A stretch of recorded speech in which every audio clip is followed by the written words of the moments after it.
welcome to the Free Cheese episode 298. I'm your Joe Dix, joined by Mark Augustiniak. What's up? The Free Cheese is a weekly video game podcast about video games brought to you once a week by thefreecheese.com. Coolio is in my life and yours too, Mark. Welcome to this week's show. Thank you. It's good to be here. It is good to be here. That trailer has infected me. I think the description affected you. The description got me a month ago, and I was like, there's no way. And then I don't think it really hit me, so I watched it, and then it was like 2 or 3 mornings after. I'm driving to work, and I'm listening to a podcast, and on the podcast, they're watching it live for the first time, as like 7 different podcasts did this week. So I got to relive that trailer many times. And they're playing through it, and they get to the end, and I was like, no, this isn't enough. Like, I can't.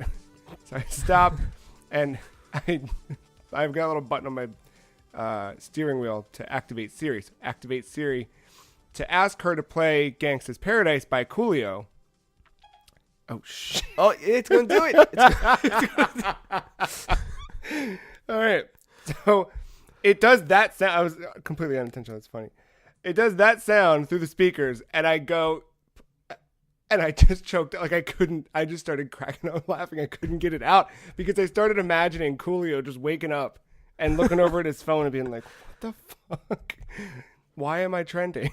And then just... So you don't think they spoke to him before even... No, not at all. Not one bit. And that was what was playing through my head, is just the absurdity of that and just the whole... Oh my God, it was so good. And then I listened to the song twice in a row on the drive to work, and just... I was getting really excited about that movie. Like, I'm fucking so stoked. It seems so good. I'm mad they're going to change it. Yeah. Just because fuck those people. Like, just, come on. Like, if they're going to do it, I would say at least delay the movie then. I hope that it doesn't mean that, like, people all of a sudden have to work crazy. That's what I'm more concerned about. Yeah, especially... But I was fine with it. Like, it wasn't... I mean, yeah, it wasn't the most appealing. Like, oh, okay. It wasn't the most appealing. And we had about a year kind of speculating of what it would kind of be like. Yeah. And even then, we still didn't like anything. No. Besides, like, maybe the one early shot that looked like had Chris Pratt in a photo. Which was decent. Yeah. But, yeah. But now everybody wants that. And it's hilarious. Can't please them. No, you sure can't.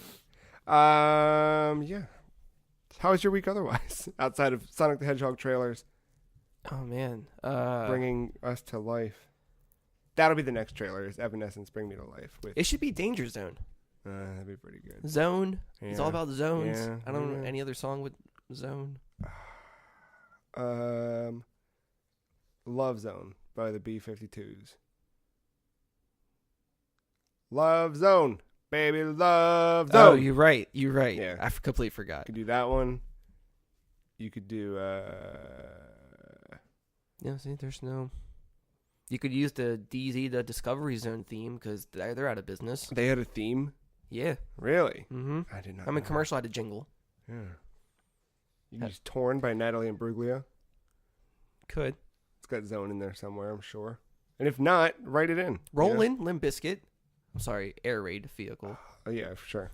Got to be proper. That would be pretty good. Yeah. That'd be fitting. It would. I mean, for what Sonic is, being so self-aware.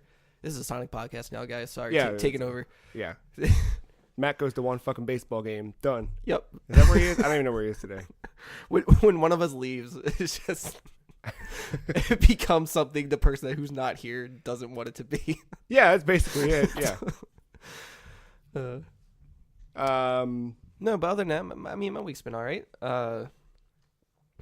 Getting hyped up for other video game movies. Oh, like Mario Brothers? Yeah. No, Detective Pikachu. I saw they have the toys and the cards and shit at Target. The toys do not look good. I liked the Mr. Mime. Like, I wanted to buy the Mr. Mime for my desk. I've always hated Mr. Mime. Yeah, but this portrayal of Mr. Mime... Yeah, it makes me hate it more. That's kind of why I like it.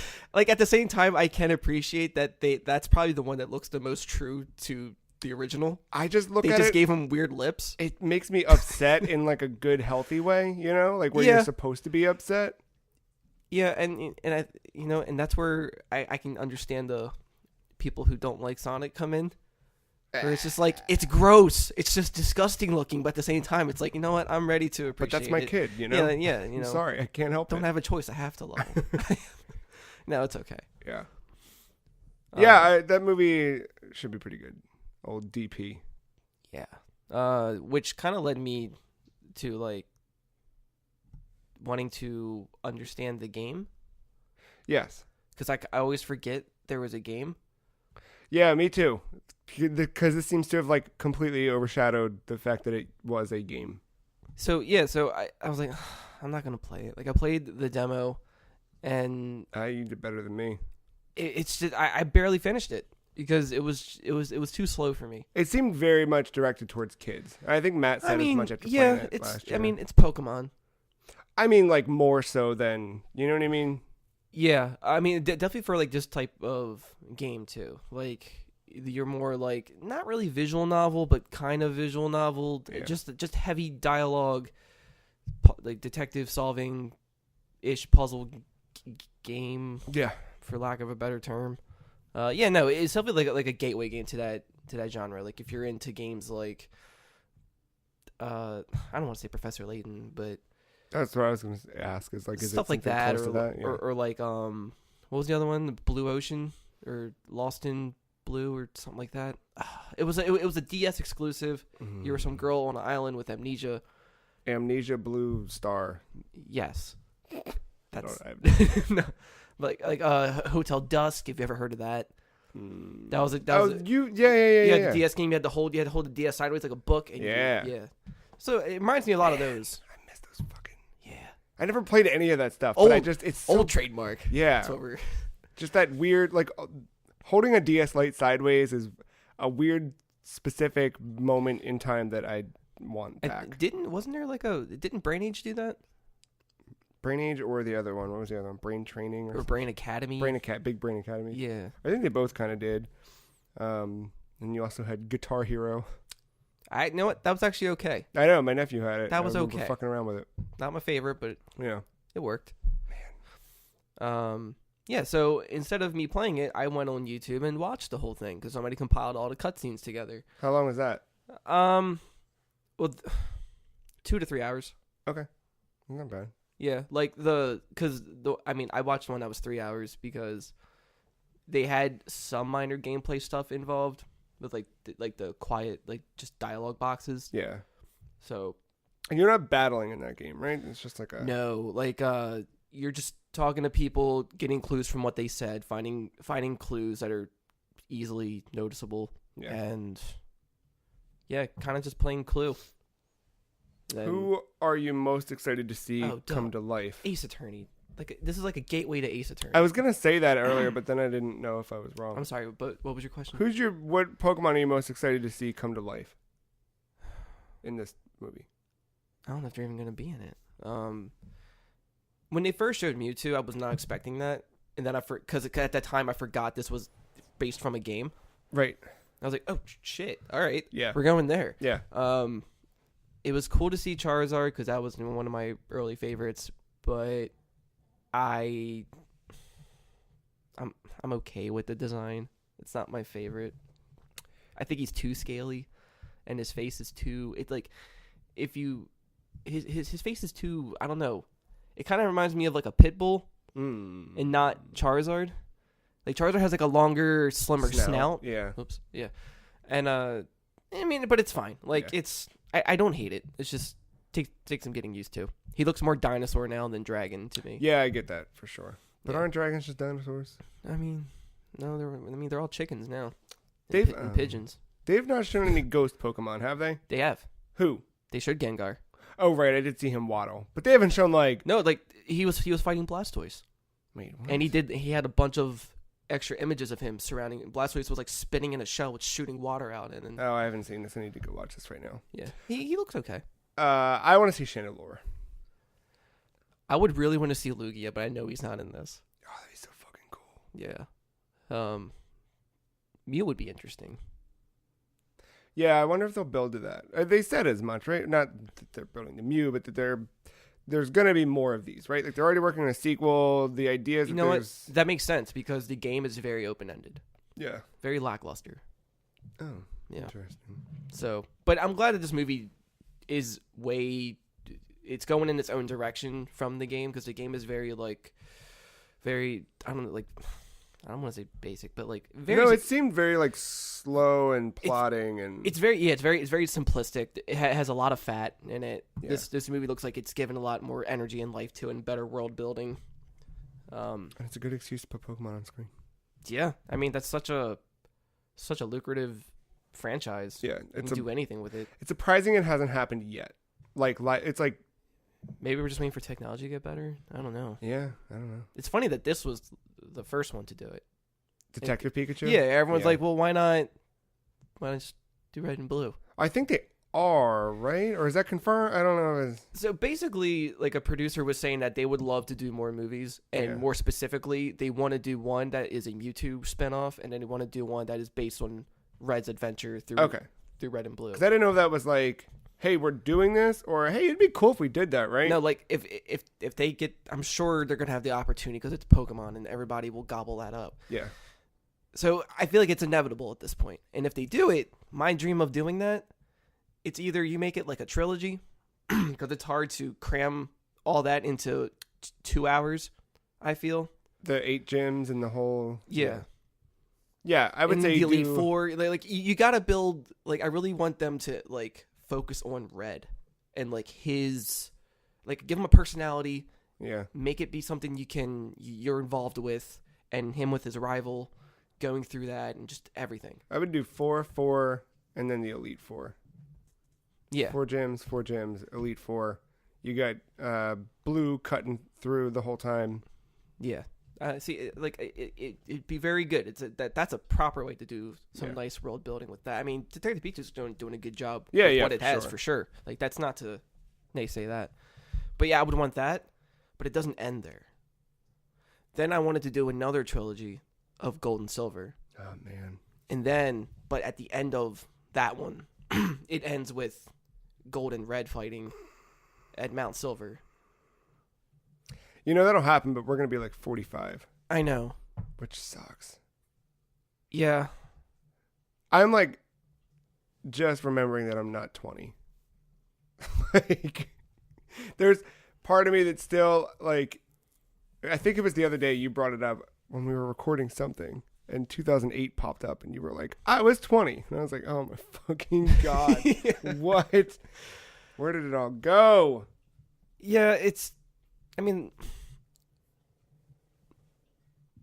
okay, so it's weird that like that one stands out of everything we like and do. What's that? Like despite age, Pokemon? like Pokemon is the one that makes you feel like, how old is too old? It's not like I'm never gonna let go of it, you know. But Yeah. it's definitely that thing of like, you just hearing you spill all this out or spell all of it out. I'm like, yeah, they could do that. All right, let's see. It's 2019 now. I mean, like imagine. But maybe by the end of the next decade, they'll put that movie out if we're all not dead. And then it's like, well, if we're all not dead by the next decade, I'll be 40. Yeah, I mean, I wonder if how people grew up with like Golden Age comics and then. Seeing them all. Yeah, probably. We're experiencing that. Ew, gross. Sucks. Nah. But, I mean, that's my dream. If they can do that, and to where these can feel like movies you can watch and not having to be involved with Pokemon from the start. Yeah, that'd be good. That's my dream. The kid in me would die at that point. Yeah. Like happy. I don't think I would. Still holding out for Michael Keaton to play old Batman in a Batman Beyond movie. That would be really good. I know it would. What if it was George Clooney? He kind of has the eyes already for it, like the sunken in eyes. I could do. Look, His like. Keaton is my Keaton, but I could do Clooney. No, like because like the last I saw of Keaton was what? Birdman, not Birdman. Spider-Man Other Homecoming. Birdman. When he played the Vulture. Yeah. Still Birdman. But yeah, because I was like, yeah, right. That's just how he looks now. He could totally be Yeah. old Bruce. He should be old Bruce. He's so good. He's grumpy enough. Like, give it back to Tim Burton. Not that I love any of his modern stuff, really, but Yeah. fuck. Isn't Keaton in Dumbo? Yes. I feel like I know DeVito is. I know, and I feel like I saw it was Michael Keaton and Danny DeVito, and I was like, where the fuck is Michelle Pfeiffer? What are you doing? She was too busy being in Marvel. Yeah, what is that? She was the original Wasp. Oh, that's one of those. Yeah, Michael Keaton. Danny DeVito with Tim Burton. It's weird, dude. Real weird. Yeah. But yeah, so Detective Pikachu, like the game. Yeah. It is interesting. I do like that take on it. I'm surprised they haven't made a sequel to that game yet. Because apparently it did really well. Yeah. Obviously. I bet it's in development. They're probably just waiting Making on it for Switch. Well, definitely. Yeah. Who wants to do 3DS? They can't do 3D. I bet that game's in development, and they're going to roll it out after whatever this tiny Switch is. You know what I mean? Once they get that, once they get this new Pokemon game under the belt, like that could be a good mid-year 2020. Yeah, maybe. You announce it around the time of the DVD release. I know how marketing works. You know what I mean? DVD release is like only like a month or two away now from. Yeah, it's true. From movies, it's.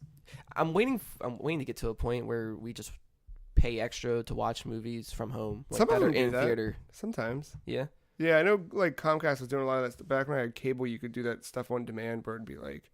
It would have to be like $40 to $60 probably. They were regular ass like rental prices.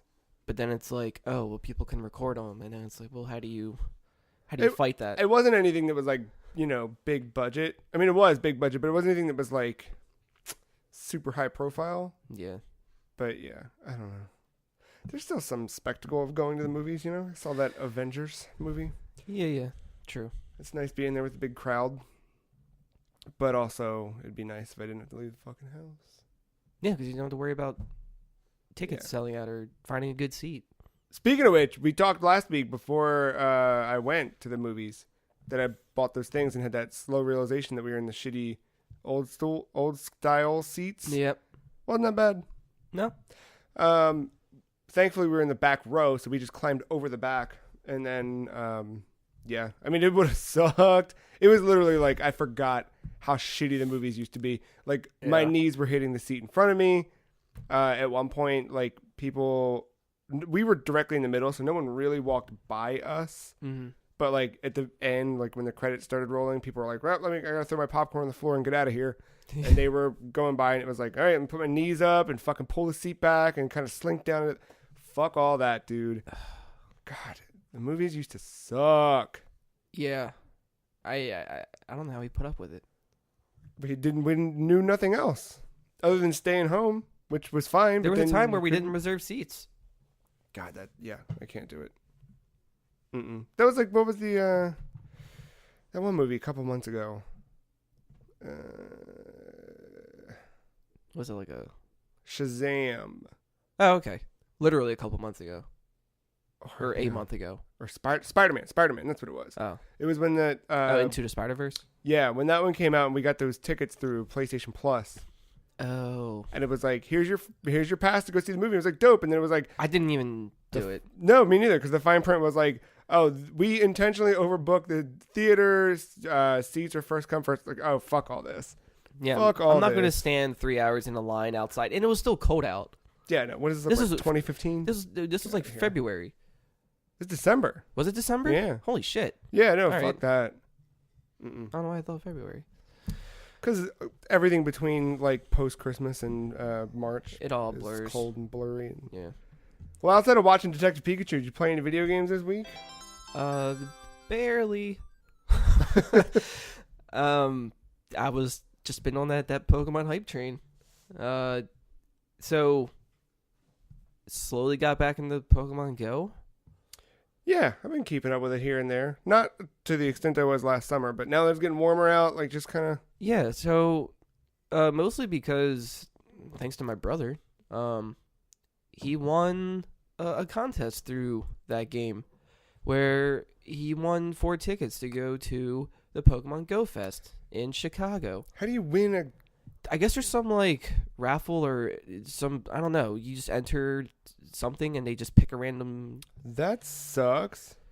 Yeah, I don't know how it's done. I've never tried it. Never. I mean, that's really dope that he got it and that you get to go. Yeah, like he just came downstairs in my room, was just telling me, like, he was saying congratulations to me. I was like, for what? He was not like pregnant. He was like going to he was like congratulations. I was like, for what? He was like, Pokemon. I was like, what? He's like, Pokemon Go? I'm like, yeah, I know it's a thing, but what? Like, spit it out. Right, yeah. And I was like, oh, so because since he won, he can bring 3 other people, but they have to be at least Ultra friends. Oh shit. So thankfully I was there. Which is Ultra Friends the maxed out? No. 3 hearts? Yeah. You have to be at least, I think it was maybe 2 or 3 hearts. I think 3 hearts. So thankfully both me and my other brother were a part of that. So yeah, so that's like in June. Is it really? Yeah. Shit. That is. It's not E3, is it? No, it's after E3. It's the week. Good. It's because E3 is that beginning part of the week. Yeah. It's that Saturday or whatever. We're going just for that Friday. Oh, cool. So, because we figured the cheapest way to go is fly there and fly back in the same day. Yeah. Because it's about almost $400 a person.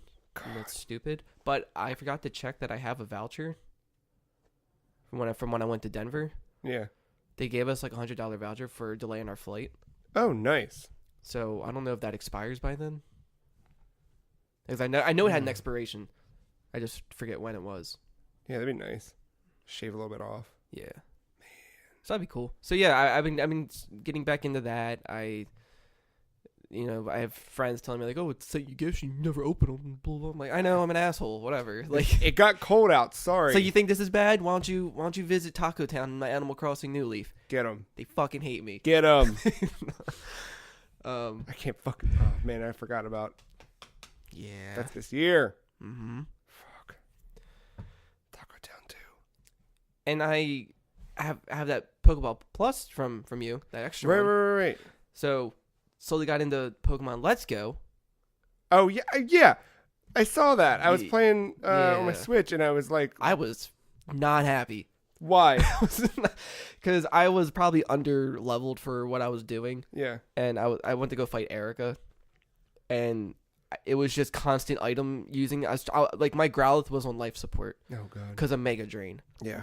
They were only like 3 levels apart. Vileplume 34, Growlithe 31, Mega Draining the shit out of me in 2 hits. It's because it's Vileplume. I know. Got that evolution bonus. I'm just like, fuck, just let me use Heat Wave. Yeah. So I had to keep switching. Had to keep like sacrificing other Pokemon to revive Growlithe. It was just I was juggling. I hate that feeling. And I was like, I do not miss this. It's claustrophobic at all.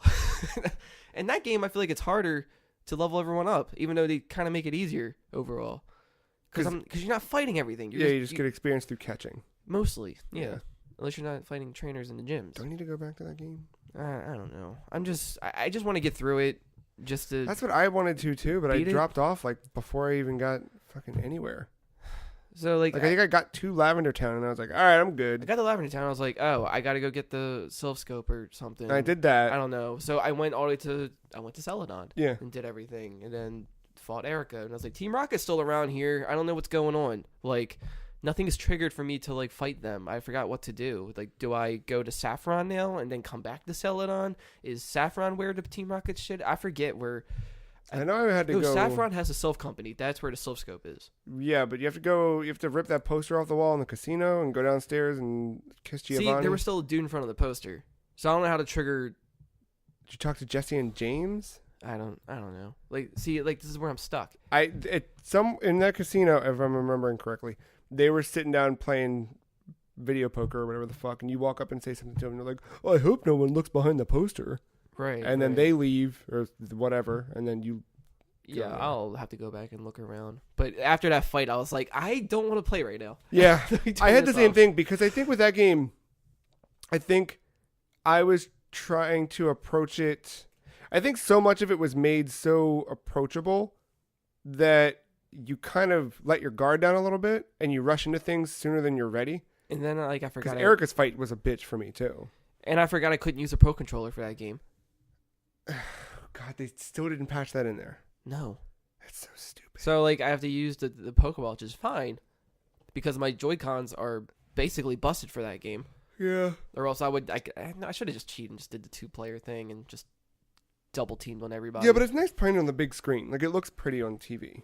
And that's the thing. Like, I didn't even have it on the big screen yet. I just had it. I had it technically handheld, but yeah, I had my iPhone stand, so I put it on that. That's pretty good. So then I put Growlithe from my team into my Pokeball Plus, and then I drove around, and it just picked up Pokestops for me. I didn't have to swipe anything. Oh, that's so good. That's my favorite thing now. Like, I don't know where my The Go Plus. that Go Plus. Yeah. I lost it. Oh. It's somewhere, but last time I checked, it had trouble turning on. I was like, this shouldn't have died this fast. People's last way longer than this. Yeah. But it's just Do you fine. have your motorcycle running over there? it's a little dirt bike. Those little baby dirt bikes. Playing Excite Bike in the background. So I'm really appreciating the Pokeball Plus. It's weird. So I had it like around my rear view mirror. So I just drove around, got some Chinese food, drove back. So that was pretty much. It sounds like a really good day.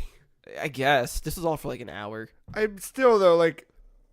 Because I don't know, just all week I just haven't really done anything. Like whenever I play a game, it feels taxing to do now. Yeah, I had that. I'm just not like after Katana Zero. I'm just like I'm good. I don't want to play anything. Yeah, no. I'm too excited for E3. It's weird. Yeah, I like I have tons of games to play. I want to finish. Like I kind of touched Wolfenstein, the Old Blood. Yeah. Didn't get far enough to where I'm invested. No, I mean I was sitting down yesterday just running back. I was making notes for the show and I was like, all right, what did I play this week? And I was like, everything I played this week, I played like in the last 24 hours. But it's just been like a. Yeah, I don't know. Just nothing's really, nothing's grabbing me right now. We need that new. Yeah. I spent a little while on the Infinite Crisis subreddit this week, reading posts that are like 6 months apart each time, where someone just goes, "Oh, I forgot I had this subreddit in my feed. I love this game. Don't you guys miss it?" And then me watching videos of that game that I never got to play. Remember that one? It was the fucking MOBA DC. Yes, I remember an ad for that and never saw it again. I remember that was the reason I put Boot Camp on my MacBook Pro. That was the reason? Because I wanted to play that game. Wow. And it wouldn't run on the fucking thing. So don't you hate having to like go to great lengths to play something and then it just doesn't work the way it should? Phantasy Star? I know. No, that sucks. But yeah, and then by the time I got anything that could, get close to running it, the game was long gone, shut down. But could have been, Yeah, I'm surprised that didn't last long at all. It was like what? It was like 6 months. Jeez. Yeah, it was like it hit its first public release in March of 2015, and like August 15th it was done. They were tired of comments of "Where's Spider-Man?" and then just like, all right. It looks fucking cool though, man. They did some cool stuff with the art, and you know what? Had it kept going this long, they would have had an event where the Ninja Turtles would have been in it. Yep, it could have been. And then I would have played it. I know. I would have played a fucking MOBA if it had Batman in it. And I know Arena of Valor or whatever the fuck or whatever that thing is has Batman. I'm not playing that. Does it? There one of those fucking Chinese MOBAs. Weird. Yeah. I played a little bit of Vampire the Masquerade Bloodlines. Is that what it is? Yeah. Yeah, because I bought it back after that second one got announced. Uh-huh. GOG did a $5 sale or whatever. So I was like, all right. Yeah, I heard that game is it's not the most well put together, but it still has charm to it. Yeah, for sure. Like there's you can it feels really good to play. And I mean that not in like everything, right? I didn't get that. Like so when I started out it said, "Hey, you can just jump right to the character sheet and fill in the dots, or we can ask you a bunch of questions and make your character that way." And I was like, well, let's do that one because that seems like more fun. So it just made me some lady I forget the class that it put me in, but it's one where like you're so dope of a vampire that you control vampire magic, and other vampires are scared of how cool you are with magic or some shit. So like you can control blood, and there you go. You've got cool blood spells and stuff like that.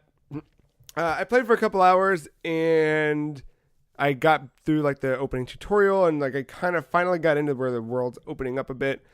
There's a lot of really cool mechanics, because I always thought like, is it a first-person game? It can be first or third. So I'm playing in third just because I prefer it. But on the fly, you just tap Z and you made toggles. your character like head to toe. No, so it just boom. There might be that stuff, but I have no idea.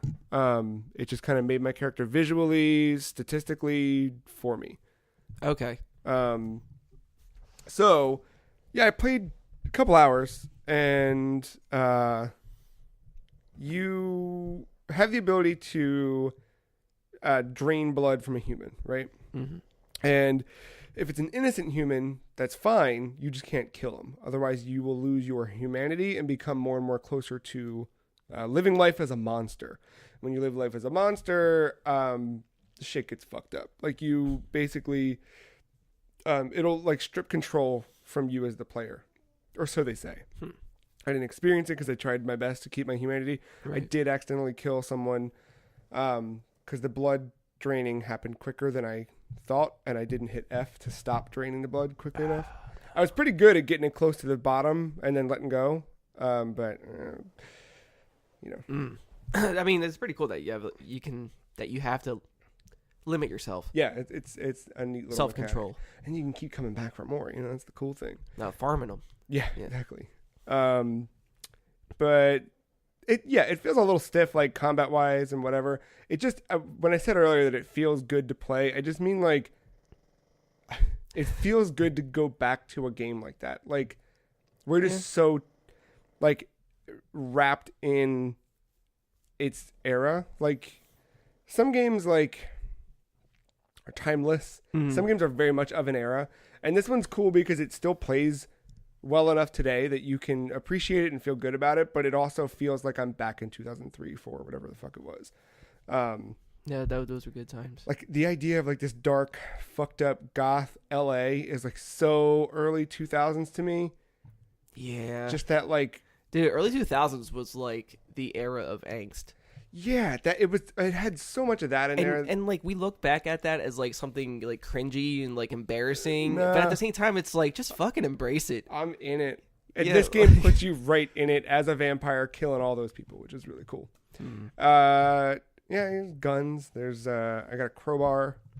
There's stealth mechanics. There's different mechanics. Like there was one where I got like I've it put a lot of points in my ability to like persuade.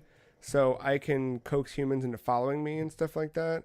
Other vampires, I can like, I can't remember. Like literally follow you, just like walking right behind you, or I don't. Like... Yeah, I think it's a timed thing. But like, if I want to lure someone into an alley, so I can get, I can be like, hey, check this out. I hypnotize you. Kind of playing right into watching What We Do in the Shadows. With caught up on that. Fuck. So Matt Berry's character, like where he can just be like, you will not remember this. Yeah. Like it's a lot of that shit that I feel like I'm doing. I just don't have the ability to scream bat and take off into the night sky, but we'll give it time. Yeah. But yeah, I played that for a little bit. It was pretty good. And then I started doing this random sampling of Sonic games on Steam that I had because, you know, Sonic's in the air. And then that led me to searching for Sonic the Vampire. And no. Did they just give you Rouge the Bat? No, it didn't. It gave me everything I wanted. Like says so disappointingly.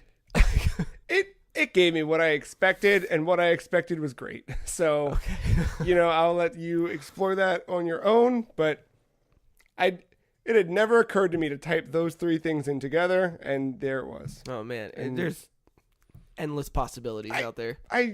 You learn that, you know, in times like these. Sam Jackson comes up. There's a whole world you're not ready for.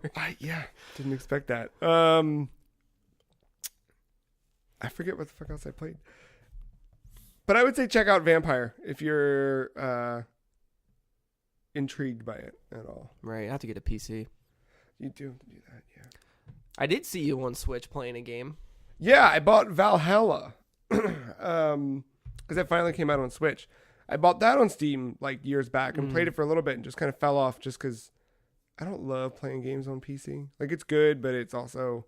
It depends on the game. It's the position. If I still had a laptop, I'd be way more into it. I'm still fixated to mouse keyboard for like shooters. Yeah, I could. Yeah, And like, I mean, I could play console too.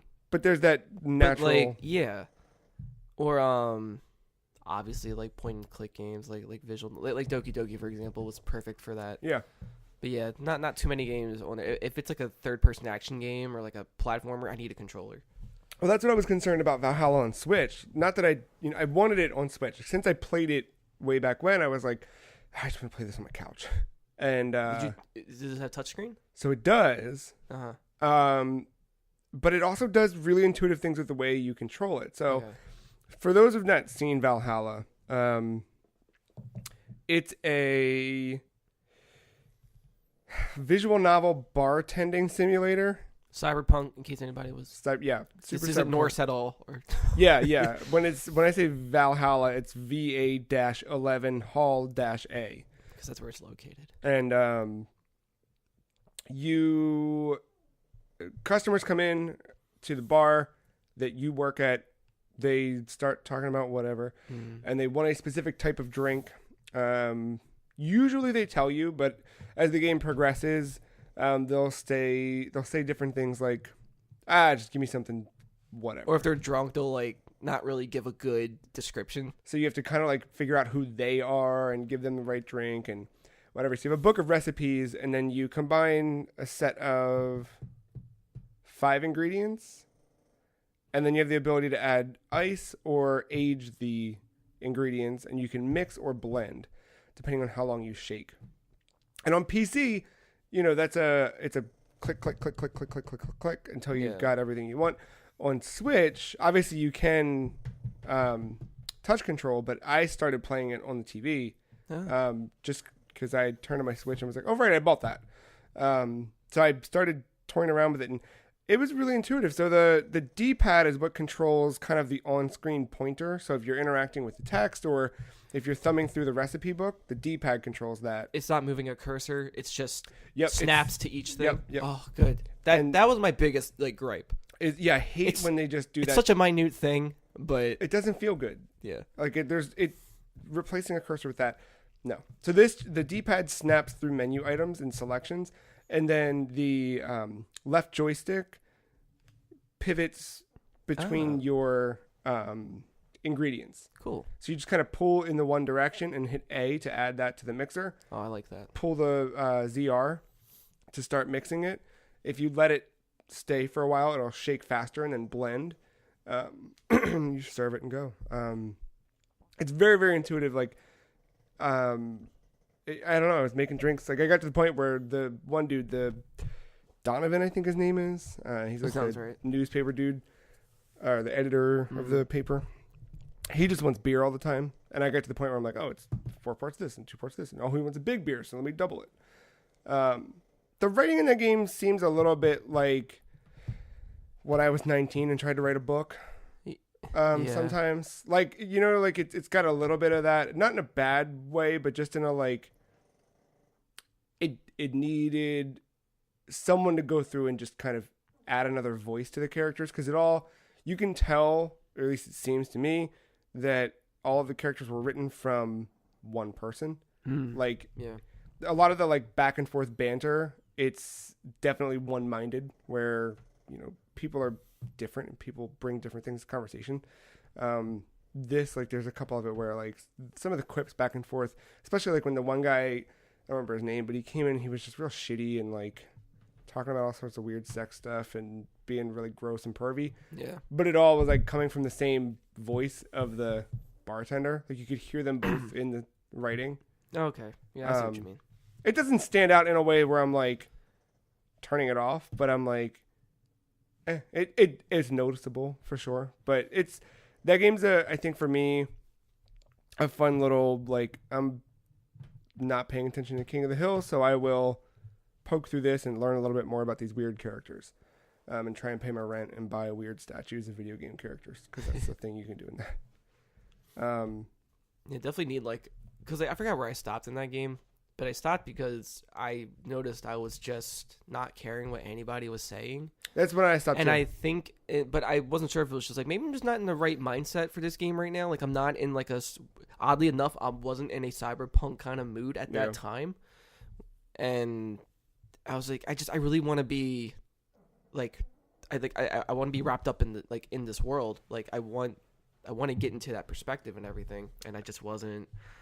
I don't know if that was right after me playing the Nonary games. Yeah, it might have been around then. Because that was a lot. Yeah, for sure. So maybe I was just kind of burnt out on reading. Yeah. Because it's a lot of reading. To the point where which is fine, but I'm wondering if it's just a slow burn and then it gets more interesting. Yeah, I mean, definitely as you go through some of the characters, you start to learn a little bit more about this weird hacker group and some of the weird there's some kind of war going on. Yeah, you learn a little bit little tidbits about that. Some of the socioeconomic happenings of this world. You're dialing in a little bit to that stuff, and as you get through each day at work, you can go through and check your phone and read news. You get into different forums and shit, and you're learning. Yeah. They do a lot of really good world building to make you feel like you're in it, and the music is fucking so good. Mm-hmm. That is. And you can just pick whatever you want from a playlist out of the jukebox. But but not everything. Right, you've got to earn some of it, which yeah. I don't know how you unlock or don't unlock. I guess or just whatever. Progress. Yeah, it's fun though.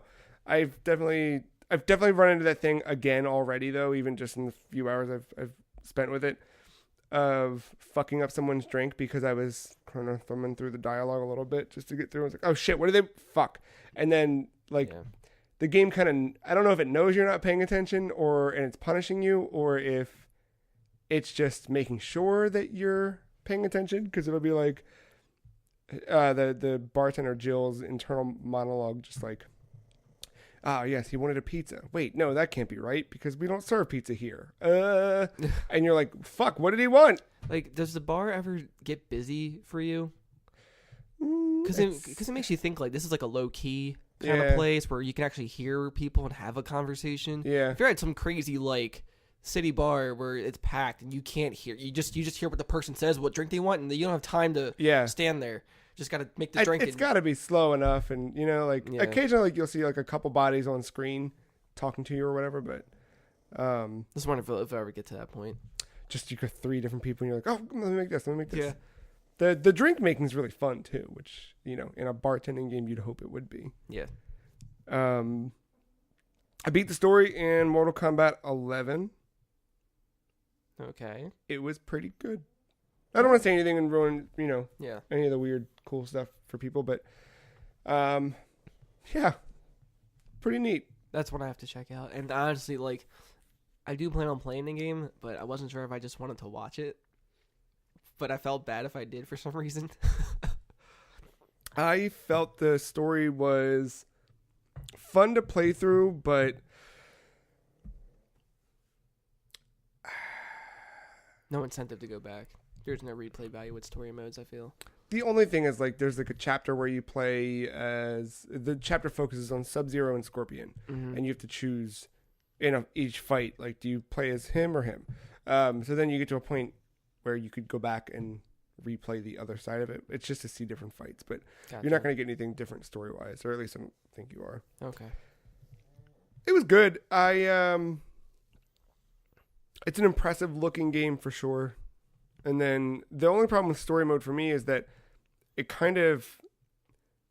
You're jumping into each different character, so you're sort of learning them, but not learning them enough, and you're kind of just learning how to quickly get through the fight so you can get to the next cutscene, rather than actually how to play the game, which is why the tutorials are so nice, because they do a really great job of teaching you the actual game. But I was so scatterbrained between, let me jump online, let me do the tutorial, let me do the story, let me do the towers, let me do the crypt, that I kept not really getting there. So and Akko and I have been going back and forth you free? You free? You free? It's mostly Akko asking me and me being no. But yesterday I finally got a chance to play with him for maybe 7 or 8 matches, and I was like out of shape, just because I had like spent the majority of my time has been with story or fucking around in the crypt for some fucking reason, and not actually learning the game. So I played with him. I had a couple good rounds where I like almost took him. Didn't though. He got me like I never took even one half of the match. Scarlet's still your main? I've barely touched her, so I did jump into her playing with him. My main has mainly been Katana, and I've been jumping in with Liu Kang a bit. All right. Occasional Sub-Zero. I want to get good with Scarlet because she's fucking cool. Right. But something about Katana just feels really fun. I kind of, from afar, I like the bug lady. Devora? Because she just turns into a bug after you. Yeah, and she does some weird fucked up. I feel like she's the odd job of this game. She's got weird fatalities where she fills you with bugs and stuff. She's pretty gross and like she's probably like harder to hit once you're the true form, just flying around being an asshole. I didn't think about that. Because you can't, if you're just flying, you can't trip them. Yeah, no. Yeah, that game's good. Really, really good. So now I'm just kind of doubling back on going through I did like Katana's character tutorial. The only problem with the character tutorials is like and I think the tutorials in general in that game, the one thing missing is the ability to kind of keep doing it, right? I've done the basic and the advanced tutorials. I haven't done the strategy tutorial yet, but playing through those, it does a really good job of telling you what everything is and how to do it. It just doesn't force you to do it, which like I go through all the tutorials. I'm like, all right, great. Yeah, I know all this stuff now. And I go into a fight and I'm like, I'm just holding down and blocking. Yeah, because you don't have the muscle memory. Right. So that I think if they could just add that in there where like a button to advance to the next tutorial, like where it's going to force you in the loop. Right. Like, okay, just keep fucking doing this. Like you can keep retrying it, but you've got to like go through a couple of menu steps to choose like retry, confirm. I don't think I've ever really pushed myself that far until like one of the Street Fighter games. But even then I wasn't anywhere like tourney worthy. You know what I mean? Yeah, but I wasn't in that scene at all. No, but you can. I think a combination, because I think it was like Street Fighter 5 or 4. There was like I thought those tutorials were like severely lacking in showing you like timing of your inputs, but the ability to kind of force you into a loop just to keep doing it and doing it and doing it and doing it until you're ready to go to the next.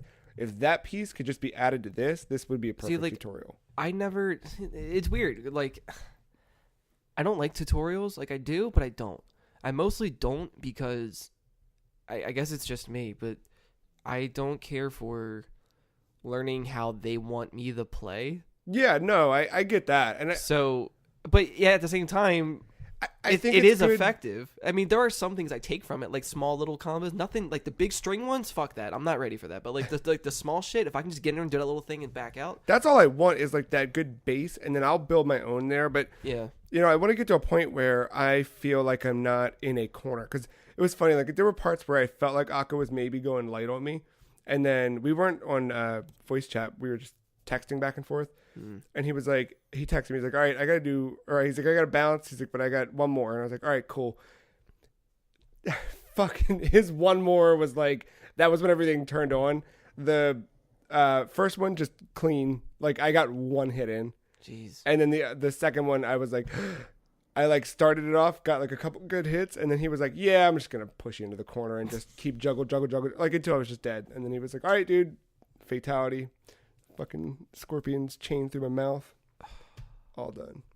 Because like whenever I play as like Ken in Street Fighter, I love like psyching people out with different kicks. Yeah, they're not combos, but it's just like I can either poke you or I can do a axe kick or like just like a little like. But those crouch. Head games are good. Like yeah, and there was a couple of those moments where I got to do that with Aqua a little bit, just like that.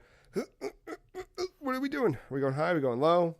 Yeah, I think that's probably why I appreciated Tekken out of everything so far. Like, That one you can kind of, and I guess maybe Soul Calibur. They kind of have the same thing going for them, where it's like you don't really have to know it all. Yeah. But I feel like you can get a better grip. I guess maybe just with 3D fighters, I feel like you stand kind of a better chance because you're not that extra layer. Yeah, there's no corner. Yeah. I mean there is, in a sense. But you can also kind of always sidestep that. But they can also hit you while you're down. Yeah. That's dirty. But I'm gonna keep playing it. I'm certainly not done with that game. I saw Ed Boon retweeted somebody who had completed the crypt and then posted all their stats for how long it took him. And I was like, oh my fucking god. That's like nonstop. It was. Oh yeah. Like it was like 576 fights or something. I was going to say hours. Are you kidding me? Yeah. I mean, I wouldn't be surprised if it was close to that. Jeez. Maybe not that long. But yeah, I mean, it was a lot. Because I jumped in, I was doing some, after Aqua and I played, I did like a couple rounds of tutorial to like make myself feel better. And then I jumped into an online King of the Hill match. And you get the heart currency, which is one of the like, it's not one you can actually physically buy with real money, but it's one of the ones you need to unlock some of the bigger chests in the crypt. Okay. They changed the payout on that. It used to be 1 per fatality. Now it's 3 per fatality you do. So you earn it a little bit faster. And I was like, cool, great. I'll just win some matches, get some fatalities in. Easy. Just fucking smoked. Fuck you. Die. I can't fucking win. I gotta get in the... I could never do fatalities. They're easy this time. They're a little more forgiving on the window of time. It's not like the old arcade days where you've got to like... I could just... Even those. Yeah. It's terrible. They're really easy. Like, and most of them are relatively like back, forward, back triangle. You know? There's also a fatality practice mode in this. So you go in, any character's fatality, you choose, hey, I want to learn this one. And then it shows you where to stand on the stage. See, like, that's the part that always fucked me up. The mid, close, far, yeah. Because if you don't know the character, and it's just like, where do you... Yeah, this shows you exactly where to stand, so you can practice that if you want. But I found that usually, like, the first time I did a fatality in this game, it was like a mid distance. And I stood what I thought was mid, and it didn't work. So I just backed up a little bit, tried it again. Like, you've got enough time for error, as long as you don't accidentally hit them, obviously. Right. But, yeah. Better than it was, for sure. Do you like it more than Injustice 2? I'm real conflicted on that. Like,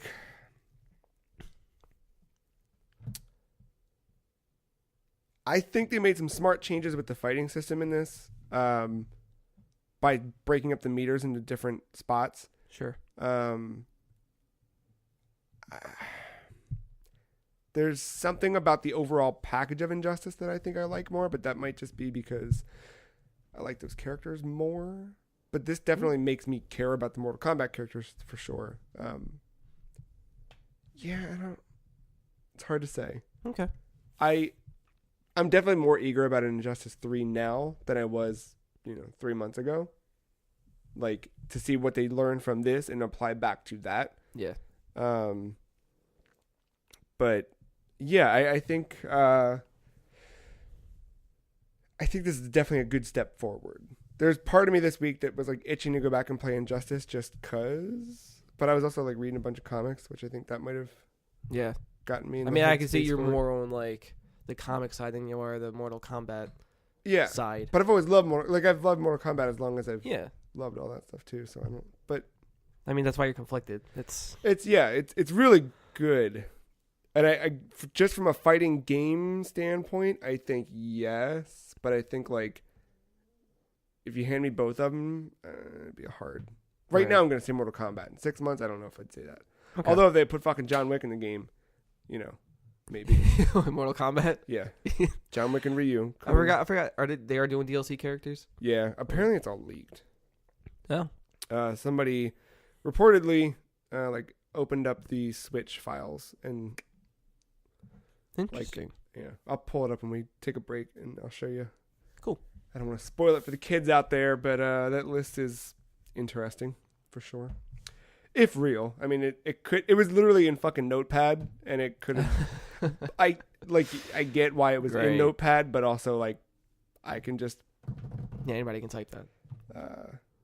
Also, like Mortal Kombat's also done a thing in the past where they've intentionally put fake shit in their file system because they know people are going to break into it. I think that was the case in one of the things. Like, I know Freddy Krueger ended up being a DLC character, but it was like a game before that they put him in, something like that. I might be wrong. I can't remember now. Or maybe it was Jason or one of them. Like, they put a file name in, and everyone was like, holy shit, he's going to be DLC. And he never was. And he was in the next game. It was probably like a Xenomorph or... It's something like that. Or Predator. Freddy Krueger stands out in my head, but I don't... Because the only other game Freddy has been in was Dead by Daylight. Yeah. He was in 9, right? MK9? I don't know.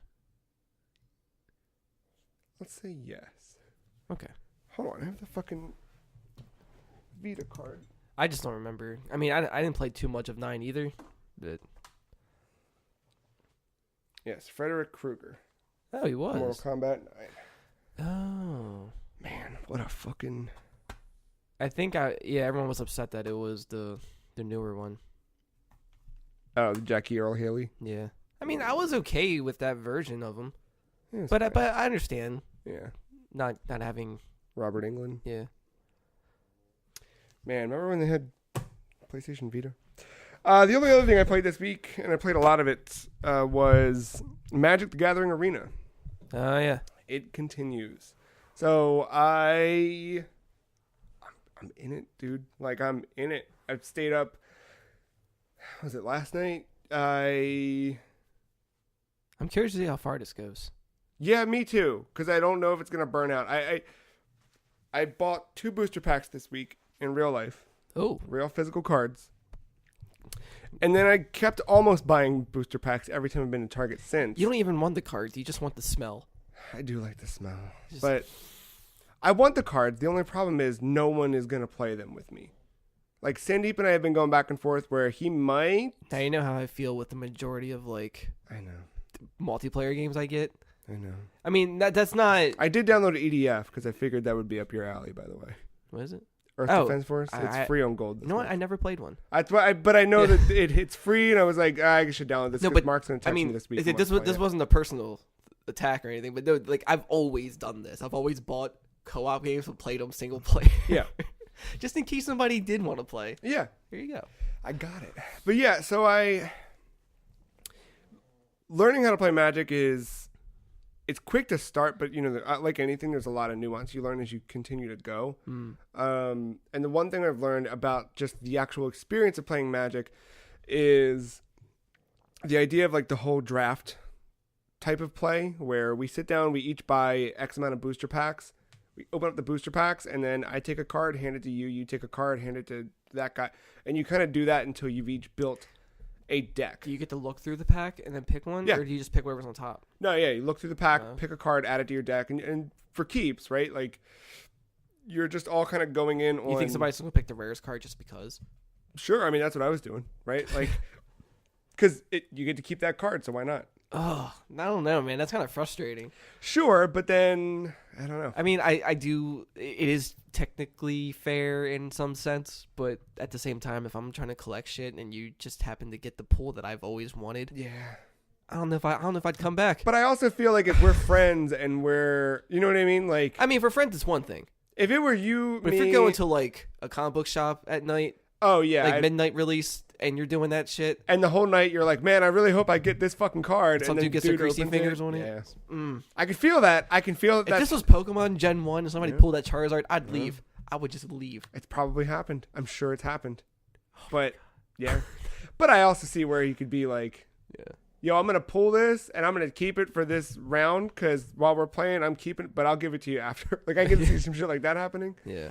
But yeah.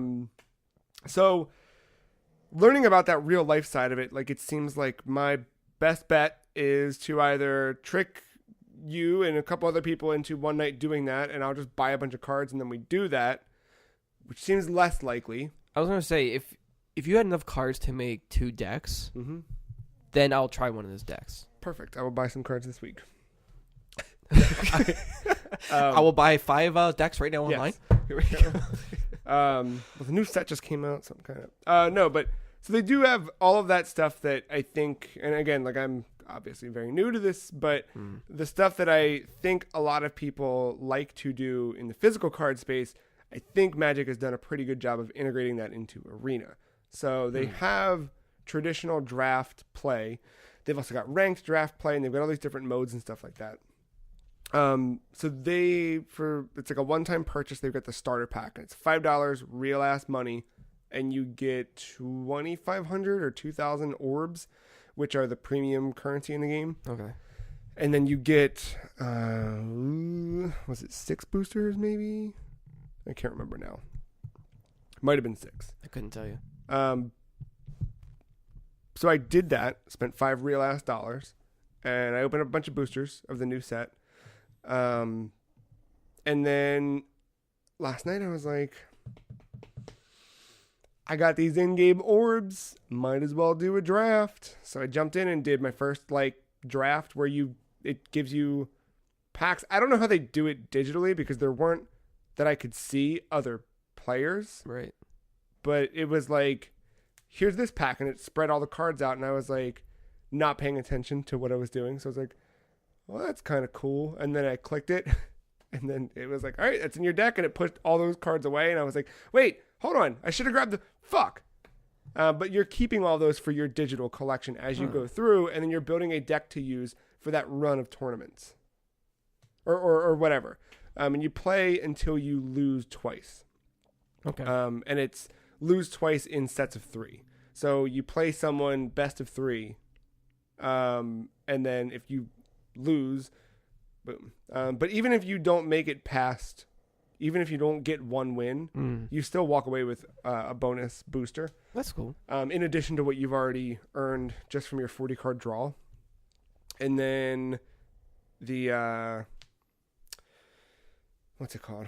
If you happen to win one, you get, I think, an extra booster or 2 or something. And then the more you win, the more stuff you get. You'll start getting boosters and that orb currency back to then spend on, or gems, whatever the fuck it is.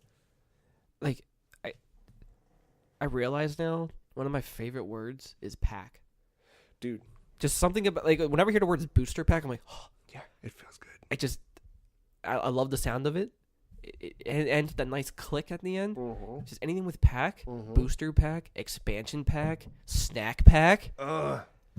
Snack pack's probably the best. Backpack's all right. Backpack's pretty good. Yeah, just, I don't know, just something about pack. I don't know. Just, I like that better than content. Ew. No. You know what I mean? No, if we got back to calling things an expansion pack rather than DLC, it'd be so. I mean, some still kind of, but Yeah. but the words, even booster, but those two together, just booster pack, that I will never get tired of hearing that. I know. That's why I've been going to Target a lot this week. Because I keep intentionally finding reasons to go to Target, so that I'm like, oh well, shit, I'm here. Might as well buy a booster pack. It's only $4. Oh man, I really needed an individual sock. Oh well, while I'm here, let's. I went to the grocery store yesterday morning, got everything I needed, and intentionally didn't buy paper towels so that I could go to Target and get paper towels. Have you done this with cigarettes? Oh, way back when? Yeah, have you just found a reason to you sacrifice something for cigarettes, the same price, so you're still spending that amount. Don't need paper towels or whatever. But I remember when I was when I was first starting to quit smoking and thinking about how much I was spending, because that was really the big thing that pushed me over it. The smell never bothered me. I thought I smelled cool and I looked cool. So, but the idea that I was spending $6-7 a day. And doing that math. Do you still have that Wiz Khalifa lighter? Oh, fuck. I don't know. No, that was my favorite. I don't know why. It's just, it was so random. Where did I even get that? I think I found it, or my brother gave it to me. Sounds like something your brother would have had. It does sound like something my brother. I can't remember. No, it was a fucking thing. I was at a bar or something, and there was an event, and somebody was handing them out. Really? Something like that. Huh. Or maybe that's what we should do. Or a college campus promo thing. Free cheese lighters. We can't though. It's 2019. This shit doesn't fly anymore. You gotta give people vapes. Matchbooks. Yeah. No fire. I don't know, man. People still do matchbooks. Do you think? Yeah. I mean, I'm there for it. I'm not opposed to it. I'm just saying. When I was in Denver, they had matchbooks. Some booths they were giving out. Yeah. I could do that. A nice little black matchbook, shiny style with a free cheese logo on it. Open it up, pugs. Yeah, there you go. Society6.com/cigarettes. That's where we're going. Yeah. But yeah, I remember thinking like, I should just start playing Magic. It was back then, like, because I'd be saving money if I bought a pack of Magic cards every day and think about how much I'd have. And then that was probably a bad idea, so I just didn't do any of it. But yeah, no, it's I made a kind of silent promise to myself that I'll proclaim here live in person. I said I was going to stop buying random booster packs at Target because no one's playing with me. I've got 2 stacks of cards on my desk right now from the boosters I bought that are just sitting there and useless.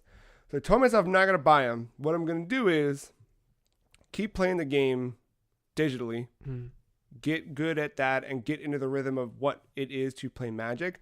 The core set, the 2020 set, comes out right around the time of my birthday. So if I'm still into it in 2 months, then when the core set comes out, I'll buy the big ass fucking mega box, the $45 thing.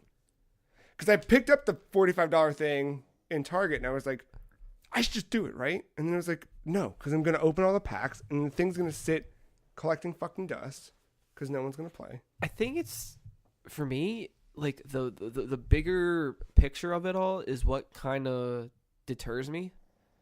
Where it's like, your deck is never going to be good enough. It always has to be changing. Other cards you can't use anymore for whatever reasons. Yes, you're totally right. And I don't. But, I looked at the the in-game stuff. The sets that are still like legal date back a pretty long ways, like at least the last 2 years, from what I could tell. So any cards you would buy now should be legally good for 2 years or so. But I also thought about when we were playing Pokemon, just dicking around. Like, we never sat there like, Mark, that's from the... Yeah. You know what I mean? So I mean, you're right. But, like when there was, like, a bunch of us playing Pokemon. Yeah. Like, I didn't do what everyone else did. And I guess that's on me. Yeah. But I also didn't care to spend money like that. But, like, I just wanted, like... people to buy starter packs, like starter decks, and just only play with those. Oh yeah. And then people started getting like the good cards individually online and having 4 of them, and it's just like it was the equivalent of being cornered in a fighting game. Yeah, it feels like their shit. One turn, I'm just done. I'm like, no. All right, well, that was why Katie and I stopped playing, because I wasn't doing all right, let me go online and buy these individual cards. But I mean, I kind of was, but I still didn't know shit about shit. Like, I'm not smart for this. Her and I were to the point where it was the same Target thing. We'd go to Target, we'd each buy a booster and come back with it, and just start building our deck out, which was fun. Like, the deck building got really, really fun, which I'm excited about in Magic because I'm like starting to learn that a little bit. Mm-hmm. And it got to that point where I had a couple cards that were hard to counter if I played them in the early game, and it was one hand. I just got a lucky draw. I got the right amount of energy cards I needed. I and I threw it down, and everything she tried, I had a counter for because she was using fairy and I was using dark, and it just boom. And that's the other thing. It's like kind of like fighting games where there's nothing I don't like. Is like there's basically like a tier list. Yeah, for sure. It's like, why? Like, why do these exist? To where it's like, oh, you can do whatever you want, but yeah, really, you can't. Really, you can only do like only these 3 characters, or maybe these many cards, and then there was one match I did that I wish I would have taken better notes on, or any notes on, just so I could like for myself just to like get better at it. But I forget the name of the card, but this guy had this card where it was like a group of the image on it is a group of people like standing in a city or something. And it was basically for every card, for every creature that gets eliminated, add +1/+1 to this card. So he was playing a lot of these like pawn level cards that are like 1/1/1/1. And I'm an idiot because I'm still learning. So I'm just knocking him out, and it's making this dude stronger and stronger and stronger. But I was like, he kept throwing this stuff down, which was going to block any attacks that I did. So I kept going after those like an idiot and not going after that card, which I should have, and wiped that off the board. But that just keeps getting stronger and stronger to the point where he was like plus 15, plus 15. And it took me that long to realize, like, wait, you're an idiot. You're an idiot. You should take this guy out. But Jeez. So there's cards like that, though. And then there's a couple where, like, that one was on me. Like, I should have addressed that way earlier than I did.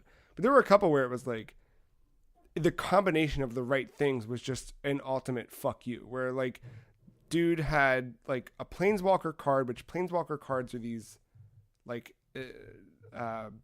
Matt described them as like the hero card from Hearthstone, I guess is what they call it, the hero maybe.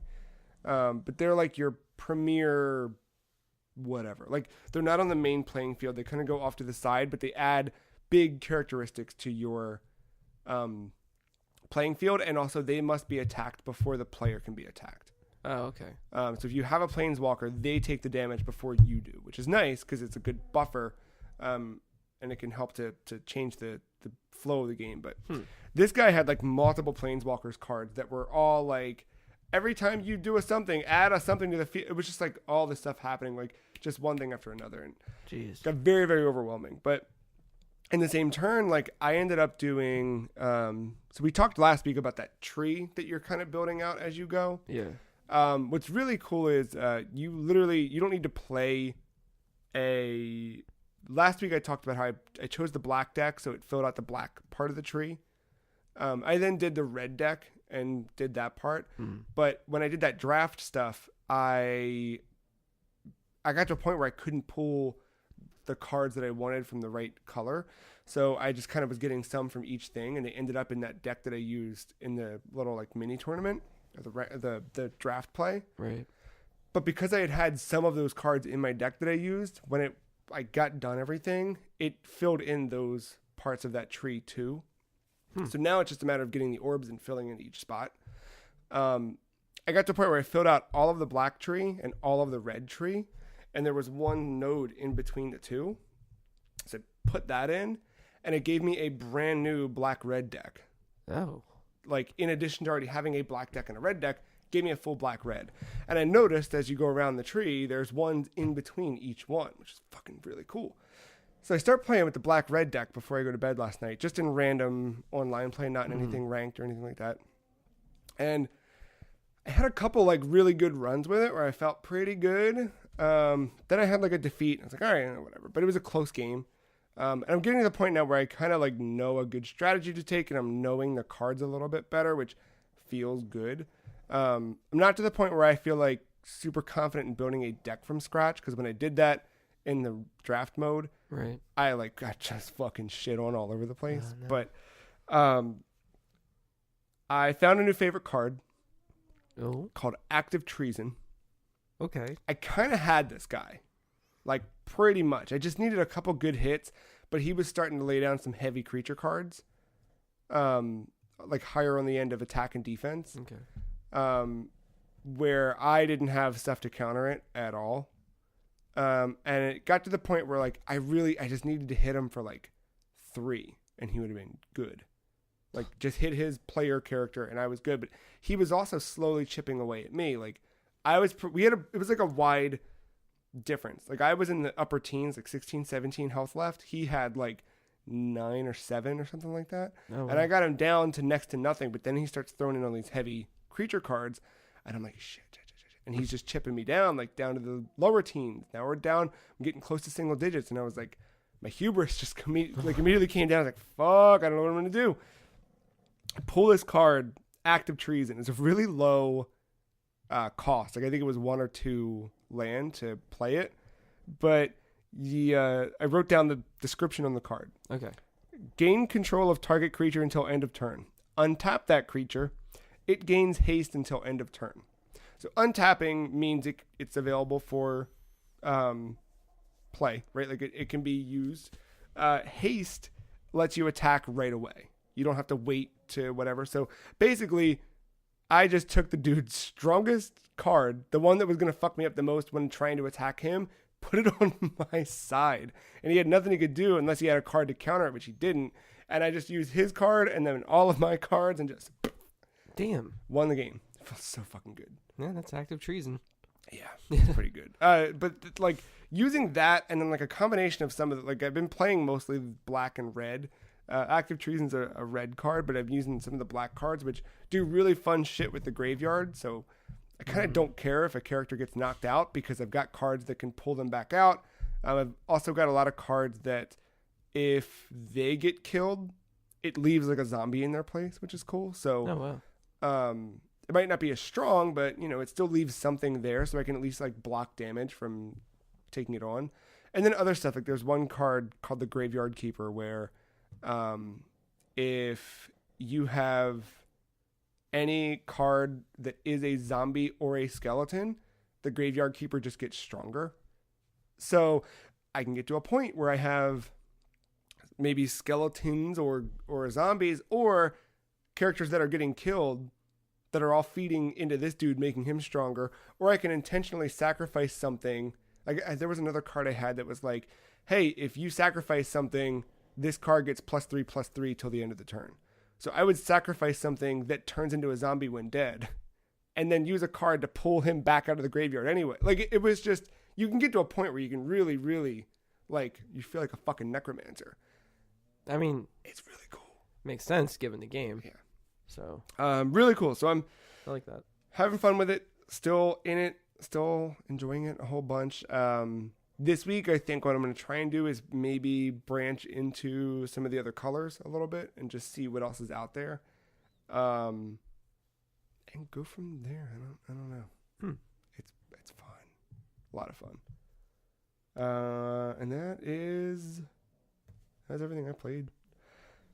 I think there's stuff coming soon, but I don't think it's soon enough, right? Like Sonic is coming. I've been playing Sonic and All Stars Racing Transformed again. Hawaii Shakedown. Yeah, so I don't know. I liked Retro City Rampage enough, but I don't know if I'm like.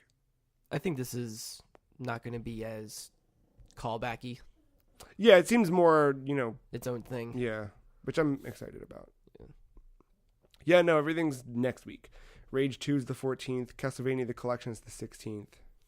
Sonic Racing is not until the 21st, so we got a little way. But well, we're gonna take a break, and when we come back, we'll talk about the news of the week. In addition to the Sonic the Hedgehog trailer, some other stuff happened. We'll be right back.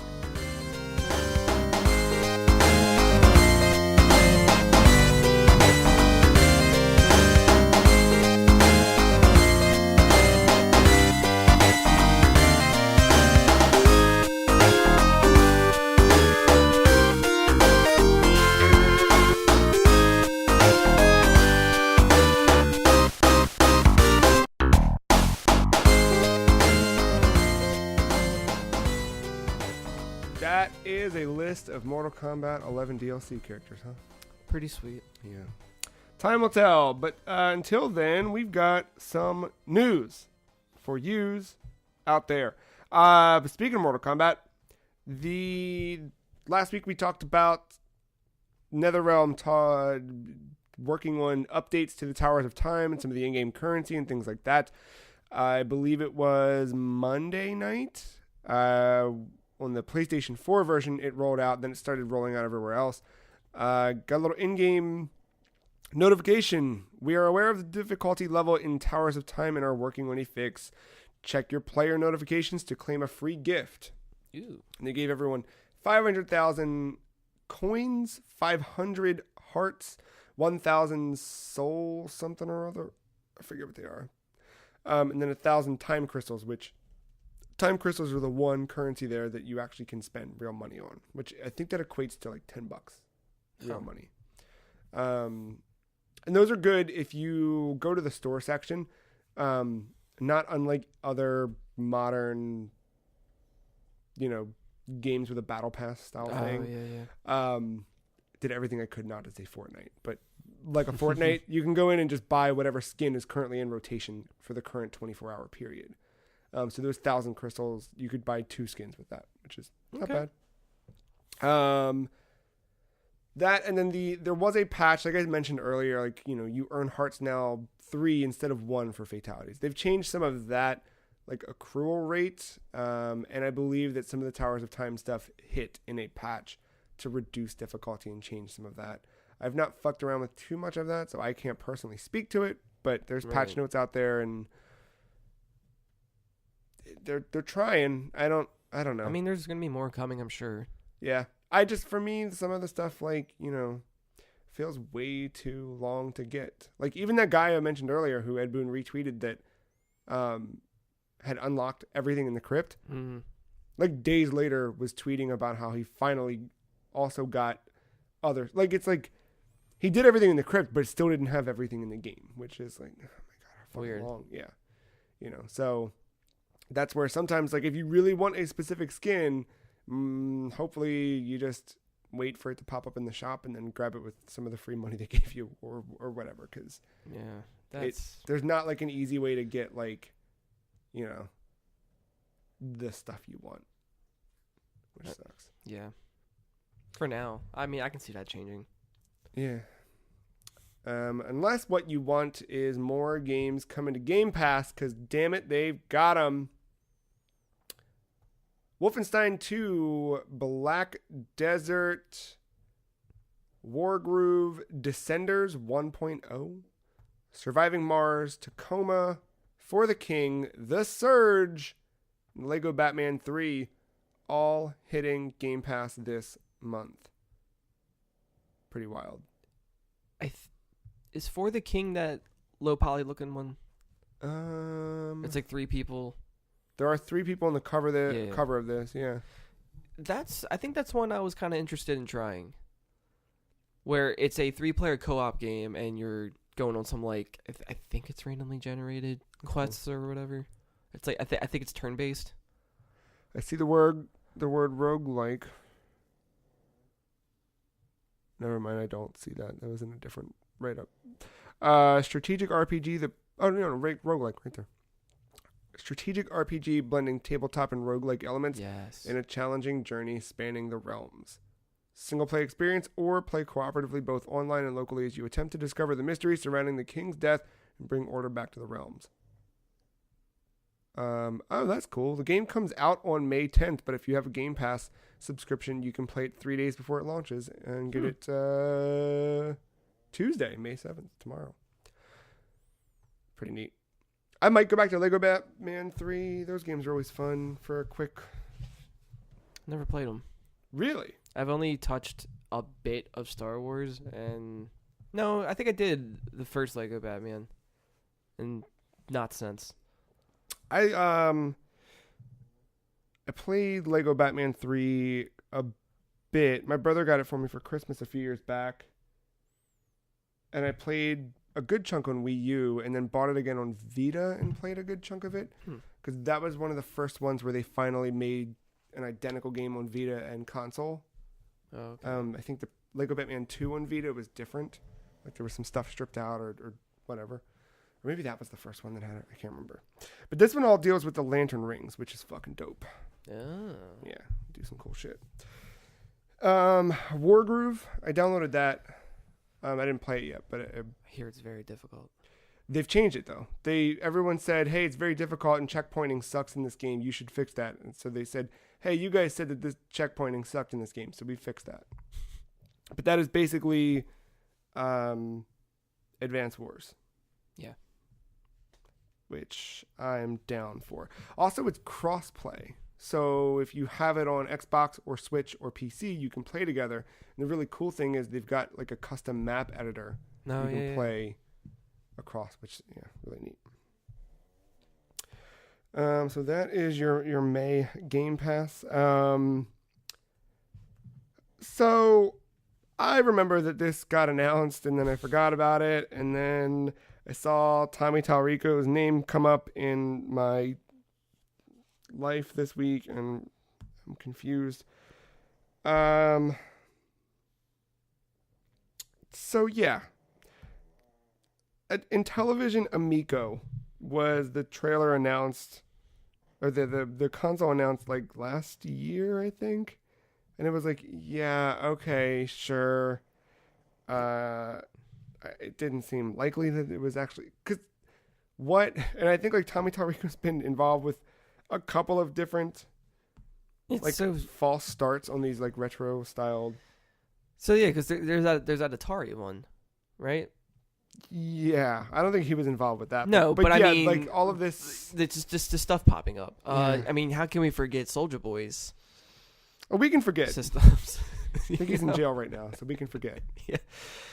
Yeah, but like, because whenever you're in television, I just think of the very old stuff. I don't think of anything recent because there hasn't been anything. So right. It's like I think they're very late to this game. So it's set to be a console for exclusive retro-themed games, remakes, and new titles, including a brand new Earthworm Jim game. Yeah, I'll wait for the inevitable port. Right. Because it might be exclusive, but they never say for how long. Yeah. Towerfall was once an exclusive game to the Ouya. You can buy a Valve Index now. You won't get it until June, but you can pre-order starting now. That's some money, Mark. Like, yeah. You want to start with just getting just one thing by itself? Which one thing would you like to know the price of? Just the headset? Let's go in order from cheapest to most expensive.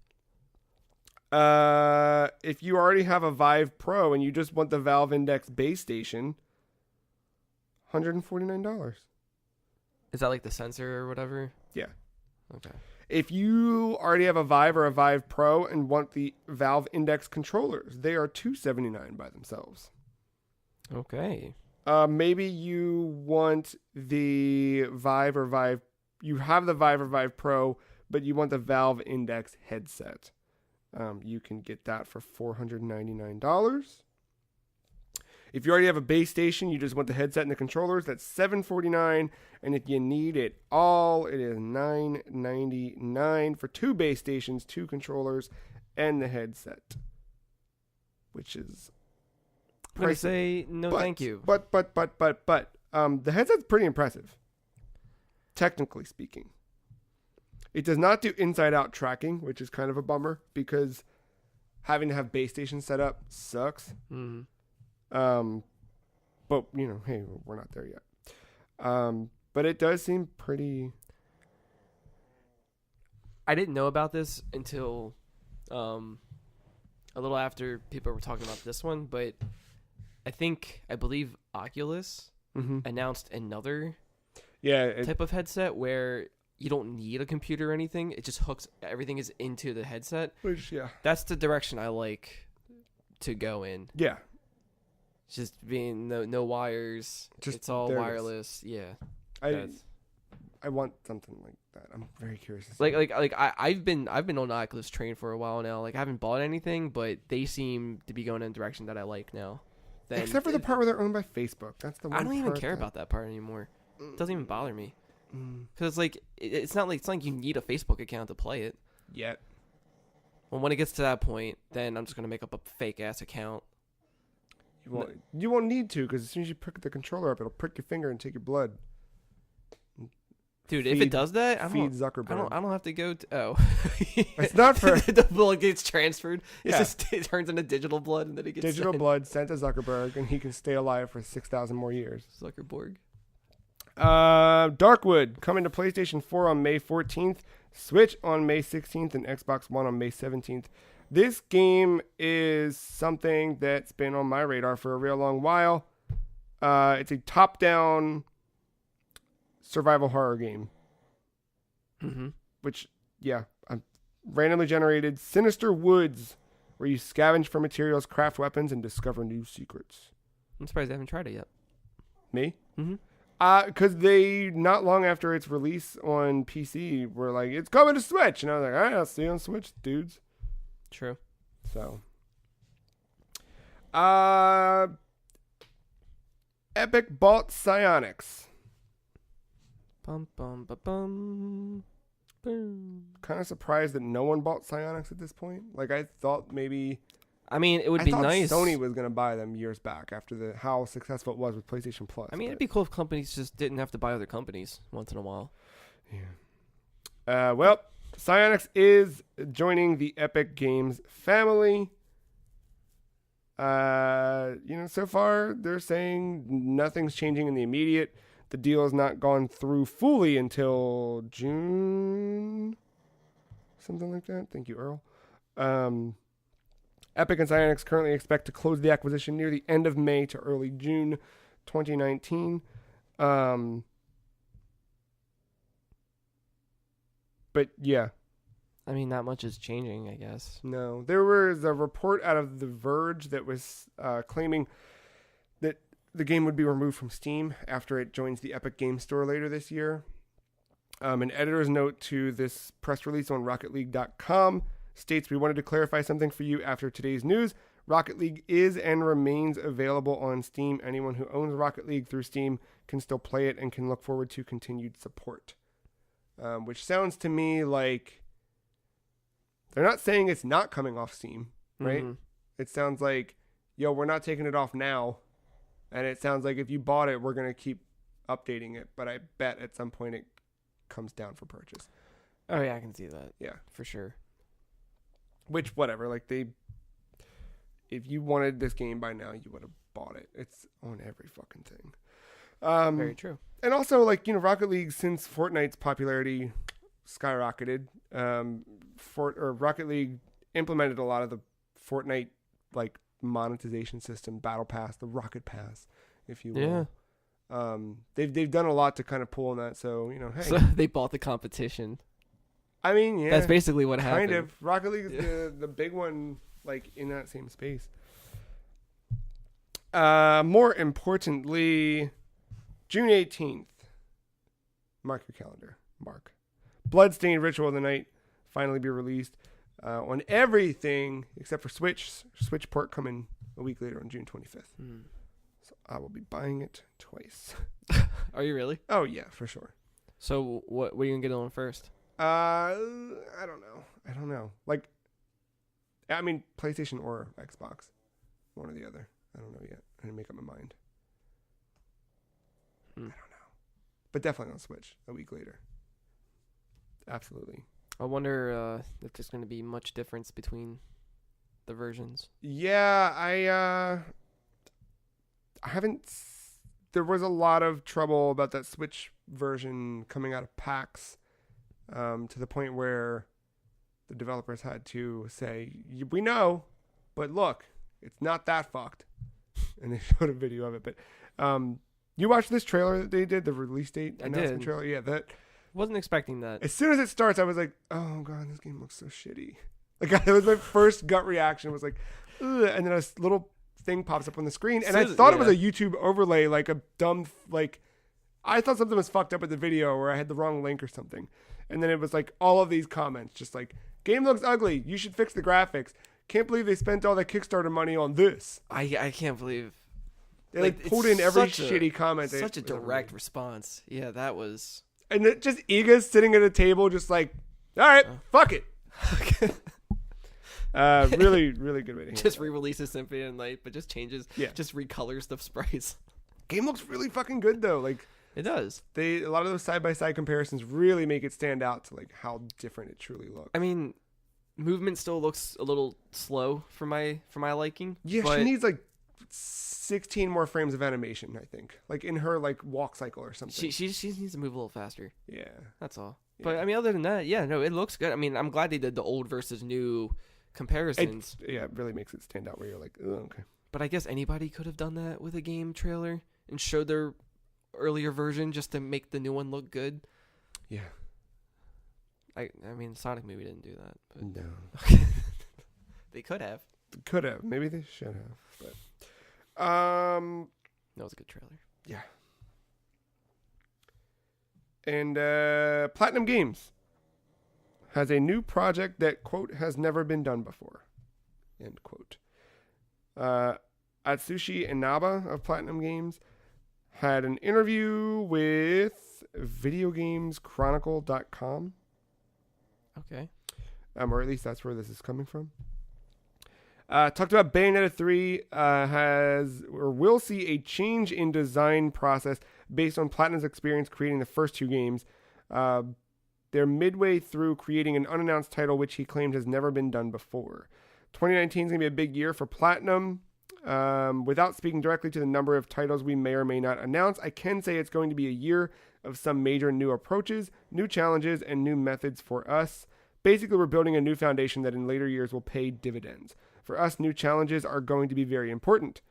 A couple years back, you made a prediction about Platinum Games kind of becoming this bigger independent force. Yeah. And this seems to be along those lines where... Dude, they got that Nier money. They got that Nier money. And Platinum wants to start having its own IPs. So these two unannounced projects are both Platinum-owned intellectual property. I thought that Astral Chain might be one of those, but it's not. That's a Nintendo-published thing, and Nintendo will guide the ship. Yeah, that's a new Smash character, potentially. Yeah, because they're really... Like, I see tweets from Nintendo about Astral Chain, like, almost every week. I'm like, all right, you guys are really about that game. So, yeah. They said that, nothing's out of the conversation. They could still work on Metal Gear and Star Fox and whatever the fuck, but, they're working on their own stuff. They're working on Bayonetta and I like Astral that. Chain. Like these are all... So, I mean, everything they said that's coming out, or these unannounced things. Yeah, these aren't properties from other, like, franchises or games or whatever. These are all just original, which I'm very curious about. Which we need more of that. Yeah, and in the wake of stuff like Scalebound getting canceled, I forgot. I've been so used to calling it Beats by Dragon that I forgot it was called Scalebound. A real name. Yeah, yeah. So we talked a lot about Injustice earlier and Mortal Kombat and how dope those both are, and some tweets and follow-up stories seem to reveal maybe why they're so dope, because those games seemingly built on the back of crunch, which is a word that is not leaving the conversation in video games anytime soon. Like the candy bar? I wish, Mark. I sure wish. We've heard a lot of stories about crunch in the last... Yeah. Especially with... Epic was a big one, recently in the last few weeks. But Rockstar had a big thing last year. There's another company last year that was under... Was it EA? EA had one a while back. But, it's certainly not something... people are... now that social media is letting everyone have a voice, people are using it, and people are coming together to talk about some shitty work practices, for sure. And the most recent one is NetherRealm, where several people on Twitter, kind of in response to that Epic stuff coming out, people started saying, yeah, it sounds like what we did at NetherRealm. And then this report from US Gamer details sources who talk about working for $12 an hour while being contracted at NetherRealm. And that was like minimum wage at the time. Or, Or probably still not enough to survive. Minimum wage is of. now $12 an hour. Yeah. But at the time, they were... This is like all during the development of Injustice 2 around that era. There's a lot of people that are talking. So a few years back, currently it's $12 an hour, but it's still not, it's pretty low considering. The big stuff that you see here is like where some of the quotes coming out saying that Ed Boon bragging about not having to ever fire full-time employees, which is something to be proud of, sure. But then talking about how it's the contract people that get fucked on this, where people who are working on contract for NetherRealm are kind of in the same vein of that Epic story. Hey, we're all working, you should be too. Or you're waiting for a while for, you're just sitting there trying to look busy because you're on contract and you're hoping that you're going to get a full-time position at the end of this. So I kind of have to sit here and make sure that I'm doing my best work, but also I can't do what I have to do until person A gives me their latest build or stuff like that. There's talks about mismanagement, things like that. The big thing that stood out to me was there was a leak on Injustice 2, and one of the managers at the studio just came in and started screaming and trying to pit all of them against one another. Like, it was one of you who did this. You should be investigating this to figure out which one of you fucked us, because you just blew X amount of dollars of marketing and all this. So it's pretty detailing. And it's, you know, being a human being who's had jobs before, people, all sorts of people, you work with so many different people in so many different places. You've surely had a manager or someone who just, how did you get where you are, right? Like, we've all had that for sure. Mike Judge has made a career on those people, but hearing about it in this context, like, to me, it speaks more than just to video games. There's so much of this. Like, you look at retail changing and dying and how they're cutting costs by cutting staff, but then those staff are overworked. And like, this is something that, like, I think is bigger than video games, but I think, not unlike some of the other things that video games or other media like this have kind of brought to light, this can hopefully help to change the greater issues with the workforce. Just the increase of the work week, hours, all those things, and sort of the control at the top that doesn't need to be at the top. The stuff we heard about Activision earlier, where Tuesday we lay off 800 people, and then Wednesday Bobby Kotick reports that the company made its biggest profit in a decade. Like, those types of things where, and you look at Bobby Kotick's like publicly reported bonus salary and structure, and it's like, maybe if you didn't do that, you could keep whatever, right? Like, yeah, a lot of it's a shit show. It is. And like, you can see some of that where, like, for, I think, us doing this podcast and being sort of on the sensationalist side of things and being excited about these things, something like Mortal Kombat 11, we didn't hear about until it was less than 6 months to release. Right. And part of you looks at that as a changing in the way that reveals are done and marketing cycles and all of that. And the other side of it, now looking kind of like down the other end of this, is, well, a company like Activision fires all of its marketing teams so they can restructure how they do marketing. It's like, maybe it's because they don't need to do these long cycles of market. Like, you start to see those things put into this where, like, I wouldn't be surprised if at E3 we find out there's a new Arkham game and it comes out in October, because they can save so much money by not announcing it until 6 or 4 months out. And hopefully that means having more time to actually work on it and not stress about, you'd think, making a trailer or, you know what I mean? Like, and I saw a conversation between John Carmack and Jonathan Blow on Twitter like a week or two ago. And Jonathan Blow pointed out something where this kind of like net cast over the idea of crunch. There's something to be said, or he was pointing this out, and I kind of agree, where when you start to crack through something that you've been working on and it starts to come together in a way that all you want to do is just that, and you don't want to sleep or eat or do anything but get there, it's a really, really cool feeling, and it's something that, sometimes you can't walk away just because of who you are. Sakurai. Right, yeah, but I've had it. Like, when we built this website, when we did fucking E3 that one, like, there's different projects in my life where when I was teaching myself animation, like, you just get so consumed by that stuff that all you want to do is that one thing. And I get that.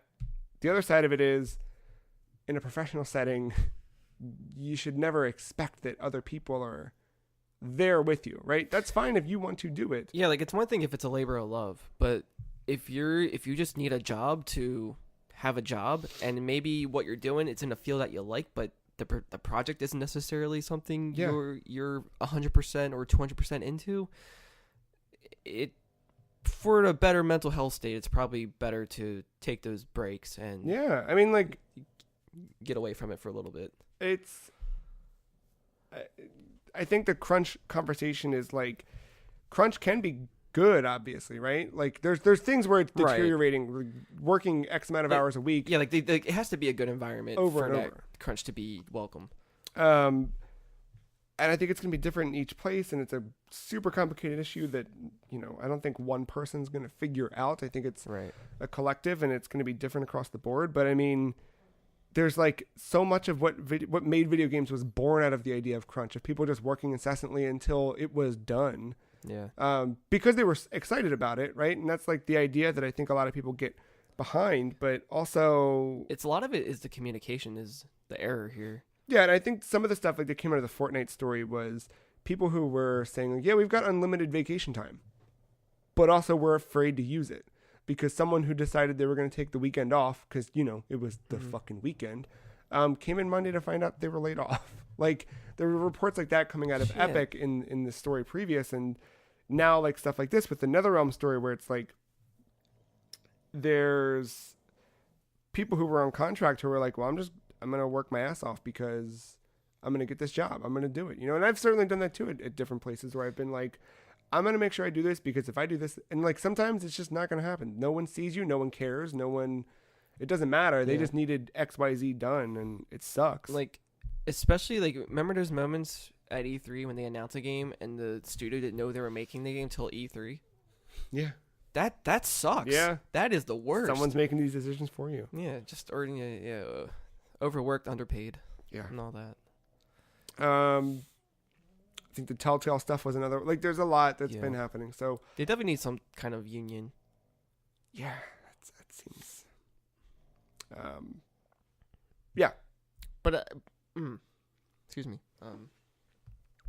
To go with all that, I've noticed more, at least I guess more so with indie games, not so much the higher budget stuff. I like that they're just kind of like, you know what, it's out when it's out because you gotta take that time with it. Yeah. More than not. So it's like Hyperlight Drifter. Like I remember being, when's it coming out? Like so excited, but then I realized, dude, that's a lot going on. Yeah. In his life, and you gotta like factor like he's fucking human. But like, even when he doesn't, right? Like, yeah, he still like has to have a day off. Like yeah, because if you start forcing it, then where's the line drawn between labor of love and then like did you watch Indie Game the movie? Yes. Like seeing like Edmund McMillan and Tommy Reffins like work on Super Meat Boy like endlessly, like they were just like dead. Yeah. And even after it was done, when it hit the Xbox Live Marketplace, it wasn't done. It was a shit show. But like seeing stuff like that where it's like these two guys came together to make this thing they love and they're in it and whatever, and knowing that kind of creative cycle of all this stuff and like how your life becomes that, I think is fine. Yeah. But I also think that if at some point one of those dudes was like, dude, I just need a fucking day. If the other one's dude, gotta if you need be a year, take right, it. yeah. Like that's the part of it that sucks. Like it's one thing like, yes, Fortnite's the biggest thing in the world and it's very important, I'm sure, to Epic to make sure that they can pivot. It was like what, fucking 3 weeks after Apex dropped that all of a sudden Fortnite added the ping system to it. Did they really? That's what I saw it. But like that happened because no one went home. Like that sucks. Or everyone was afraid to go home or take vacation or... I just don't think we ever factored back then. Like we never factored humans with video games. No, you don't think about that. No. And, back in the old, when we were first, starting to play video games, we couldn't because the companies were afraid of talent poaching. So they would hide the names in the credits. Like to this day, there's like, no one knows who made the original Castlevania. Or I think people have like kind of uncovered, right? But like a lot of those things have been lost to time because Konami or other companies were afraid to publish the names of those people in the backs of the games, the credits, so to speak. Like fucking Castlevania, the credits, the program, all the names are they're like knockoffs of old Universal Bela Lugosi and fucking Boris Karl. It's actors and all that. So the crunch conversation is not going to stop anytime soon. But I don't know. Like that's the thing. It's like I've been thinking about it a lot this week because it's obviously come up in so many different things. But for me, like, I look at something like Bloodstained, right? Like, I was so waiting for that game back in 2009 when Order of Ecclesia came out. I was like, all right, give me the next one. When the Kickstarter happened, like when Iga left Konami, it was like, oh boy, we're about to get our Mighty Number 9. Remember, kids, there was a time when Mighty Number 9 was exciting. Yeah. And it was thrilling, and then the fucking Sorter Whip Twitter came up, and I was like, wait, what's happening? What are we doing? You know, it was super exciting, and like, I want that game, you know. And it's been 4 years since that Kickstarter. Mm-hmm. It's been 2 years since the original release date. Did you pick Sword or Whip? I can't remember. I don't remember. I think I picked Whip. Yeah, I can't remember anymore. I feel like I probably picked Whip. Probably. But yeah, right, like, I don't know, like, at a point, you kind of, I think, modern era of things, being able to see the people behind it, you know, being able to see the face of Koji and knowing, like, what it takes to make a video game. Having that connection. Yeah, like, I think that's really important. I think a lot of the transparency that we've seen around social media, and I think with stuff like a Kickstarter campaign where people are like, hey, this is way harder than we thought, or whatever, right? Like, those types of things kind of shed light on how difficult it is and how whatever. And I think I'm willing to be DJ Earl. He tries to, like, scratch his way through the couch like he's going to be able to claw through it or something. Like, it's like he's trying to make a nest, but there's nothing on there for him to... I'm sorry, I'm talking about you. Like, I'm willing to wait, right? Like, and be patient. But also, I don't know. I feel like that's come with me, like, hearing stories like this and learning this stuff through time. Like, I don't know if I was always that patient or not. And the other side of it is the market that patient, right? Right. Like, some of these games, like a game like Days Gone, where we've been very patient to see what Bend is making. Like, at a point, I'm sure financially or what, had to just... They made their game, right? But that game was very much a design document from the time it was originally started development after they made Golden Abyss back in 2011. Is that the last? Yeah, that was their last game. Right, so, like, that game made a lot of sense back then, but now in 2019 makes less sense. But I think that's kind of the result you get of something where time is given to a project. Where... Yeah, it's weird. Like, we kind of reverted, but I mean that in a good way. Kind of. All right, so I know, like, back then, let's say, like, NES, right? You're making Simon's Quest or Zelda 2 or something. I'm sure there was crunch there we're not aware of. Yeah. And people love those games for those specific, for the way that game is. There's no updates to it. There's nothing. It is what it is. No matter how much time, no matter how much they want to add more to it. Like, people love Pokemon Red and Blue, right? Yeah. And, you know, that had a lot of crunch going on. They couldn't add all the Pokemon they wanted and another region. And that's why Gold and Silver happened. Right.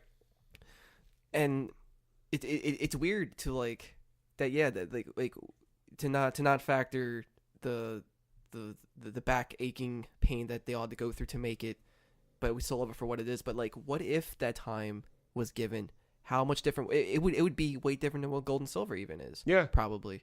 So it's weird that, like, yeah, in a way, it, like, inadvertently we in a way crunch was responsible for making these memorable. But then what, 360 PS3 era happened, games started feeling very uncompleted when they come out, and then there was, like, day one or day two or week one patches coming to life for, like, the rest of the game, or you have to pay for the rest of it. But the stuff too where, like, then the money dries up, right? Like, reading through it's like you're paying for development as it goes.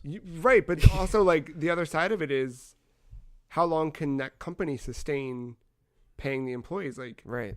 The idea of, like, how much money a company has versus employees, and the employee, it's like, it's not just the salary, it's like their benefits, it's the rent, it's like all of those things that factor into keeping a studio alive. You know, there's sometimes time is like Yeah, but it Hey, we have X amount of money to like we will not be in business unless this game is shipped by September 30th. And I can understand there's games that come out annually, like Yeah. your Maddens and Yeah. the Call of Duties and whatnot. And I throw Assassin's Creed in there while we're at it. But like that's when it always came to my head, where it's like they always showed that meme of like a Mona Lisa, and then that's like games back then. Games now, it's like part of a Mona Lisa, and then the other parts of the picture are just now paid DLC to get the whole complete package of a game. And I see we're not really doing that anymore. It looks like I'm not seeing that as much. It's definitely died off because Now things are taking more time. Yeah. And I thought that's interesting in the world of patches and updates that we still want to get a finished product out there and actually let the add-ons be add-ons. Not entirely, but I'm starting to see that here and there. It's definitely the pendulum swung that way for sure. I hope it. I think a lot of it has to do with that transparency. I think that, and I think also like, I'm hoping that games. I don't know. Like I don't know that they can get smaller. Right? Yeah, I mean, yeah, because that all depends on the game too and everything. Yeah. And who's making it and whatever, a lot of variables. But I do respect that transparency, because you're not going to get that from like movie companies. You're not going to get that. Nothing from Hollywood. Like you're not maybe some book writers, maybe some comic book artists or writers here and there, but you're never really going to get that same level unless it's like usually independent stuff. But not many bigger companies are that transparent. Some are, and that's cool. I feel like Nintendo to a degree kind of has Still it. a lot of stuff that's so private, which sucks. Yeah, like they come off very charming, but there has to be some. There's some bullshit for sure. I've heard. The one story I remember hearing was, I think it was the Wind Waker demo that got fucked up or something. Someone seeing Miyamoto in the hotel lobby after that presentation at E3, just like screaming. Skyward Sword. No, it was older. Oh, because that was a mess too. There was one where like something on stage got fucked up. Like there was an error in what played on screen or something like that. Oh, okay. Yeah, all I can think was Skyward Sword, because nothing was working. The motion control plus was not. It was bad. It was really bad. Was that. But yeah, hearing an angry Miyamoto, which you'd never imagine. I know, yeah, because you don't see it. No. Probably the biggest video game news of the week. Vine's successor, Byte, is now in closed beta. Only 100 users have access, but that'll be expanding soon, leading until the full release this summer. Mark, are you excited for Byte? I mean, yes and no. Perfect. I'm curious to see how Vine 2 exists. It's weird, because I'm currently, I don't know if it's a phase. I think it's just that age of my life, maybe. I don't know. But like I'm just kind of done with memes. I mean, like, okay, so memes aren't done with you though. Right. But so I maybe I should elaborate a little bit more. Like a lot of like the photo memes that go around, like videos is one thing, because they're not entirely meant to be memes originally. There's something funny and it just got spread around. But then like the ones that are intentionally to be memes, which are usually pictures of some kind, and everybody has their own version of it or some shit. I'm done with that. Yeah. But if there's just like a funny video clip of like some kid screaming, I'm never gonna find that not funny. I agree. So I'm ready for more of that. I hope that's the thing. I'm ready for more bite-sized screaming. Yeah. That's about it. 6 seconds.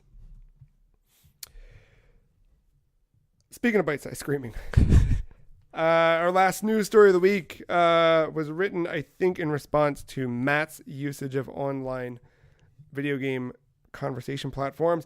Microsoft has recently updated its community guidelines for keeping Xbox Live a safe, fun, and welcoming environment for everyone. So, Microsoft says it understands that gaming competition is at the heart of many online experiences, and some multiplayer matches can get heated. Therefore, they accept some trash talk on Xbox Live, but it should never transition to harassment. So Microsoft officially describes trash talk as, quote, any lighthearted banter or bragging that focuses on the game at hand and encourages healthy competition.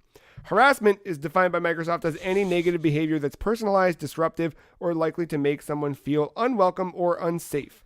To qualify as harassment, the behavior doesn't have to be drawn out or persistent.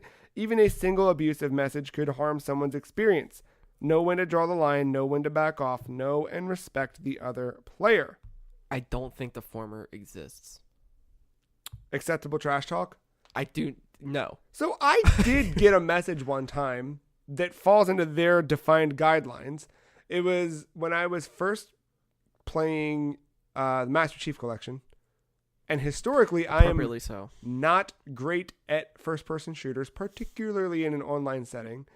And there was a round where I got like flat, like it was died a bunch and got 0 kills. Just that's what it was. And as soon as the match was over, fall back to the lobby, and I was like, I'm gonna take a break. I'm gonna just go do something else. And as I'm like backing out, I get a little message from Xbox Live, and it was just from some dude who was on my team who said 0 ? Seriously ?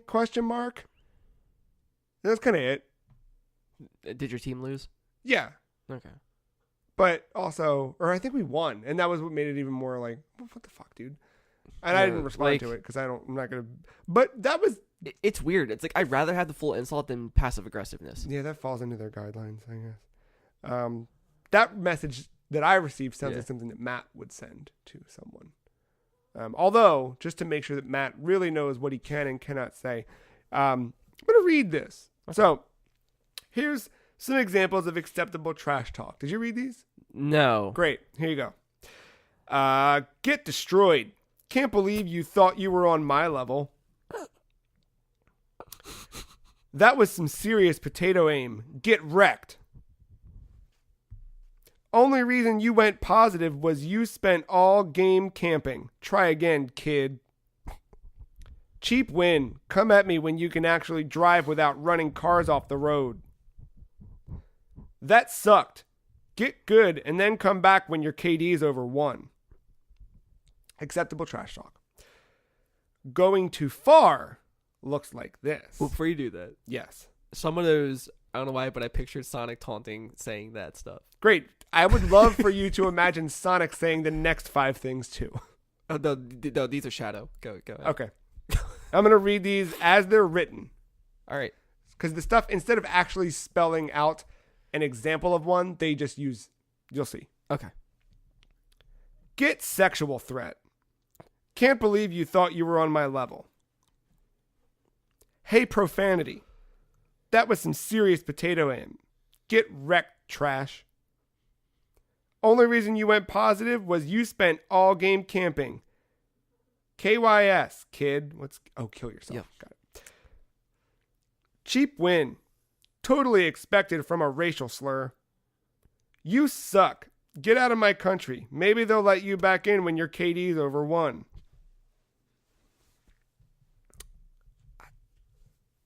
There you go. Okay. Because I've also received racial slurs sent to me for no reason. But just someone thought that'd be something just to cut through. Sonic the Hedgehog on the other end just... I mean... Gotta harass. I hope that this means on the back end, and actually this does say, in terms of enforcement and consequences, Microsoft says it will temporarily suspend people in many cases. Quote, we know people make mistakes and we believe lapses in judgment can be significant opportunities for growth, the company said. Players who are found to have violated the Xbox community standards may face temporary suspension of access to features that are most closely associated with the problematic behavior. For example, you may be temporarily restricted from playing games online, sending messages, communicating over voice, or broadcasting gameplay, among other things. People who repeatedly behave badly may be permanently suspended with access to all game licenses and other content revoked forever. We may permanently suspend a profile or device if we can no longer trust it due to a severe violation, or if our attempts to correct repeated negative behaviors are unsuccessful. Which is good, you know? Yeah. I think my nephew had to buy a new console because of that.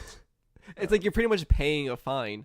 That's what it is. Like actually, my nephew had to buy a new console because he bought someone's account that had like hacked GTA shit. Of course. And then got caught.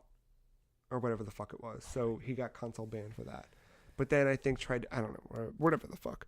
Maybe Xbox is just trying to lower their ticket count on people reporting other players. Yeah, I mean, I wonder if this means they, you'd imagine that a lot of this stuff is in there. I don't know what the big like change was in here, but yeah. I think the big thing is like defining acceptable trash talk. Like, it's obvious that, like, I'm sure they have a filter in there for racial slurs and things like that, or, extreme examples of sort of profanity or whatever. Yeah. But the acceptable trash talk is an interesting thing. Oh, like, man. Those good old days of 2005 to 2008. Yeah. That one dude with the, there's a video of, I'm sure there's 1,000 of them. Yeah, there's a bunch. But yeah, that also, the one thing that stands out to me outside of, it's a little silly, but is like, why now? Is it because of the idea that Xbox is soon to roll live out into other platforms and like really making sure that they're, as they cast a wider net to a bigger audience, keeping things, safe? There's rumors of Xbox Live coming to Nintendo Switch in some capacity, which we kind of know that it is with, it already is with Minecraft, but it will be again with Cuphead. Yeah. Like, is this... Was Ori confirmed? No, not okay, yet. okay. Not yet. I'm sure that'll be an E3 surprise.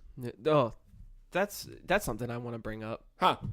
On my Switch yesterday, and looked up the coming soon section. Mm-hmm. Have you ever scrolled through this whole thing? I love that. Did you ever get to the very bottom?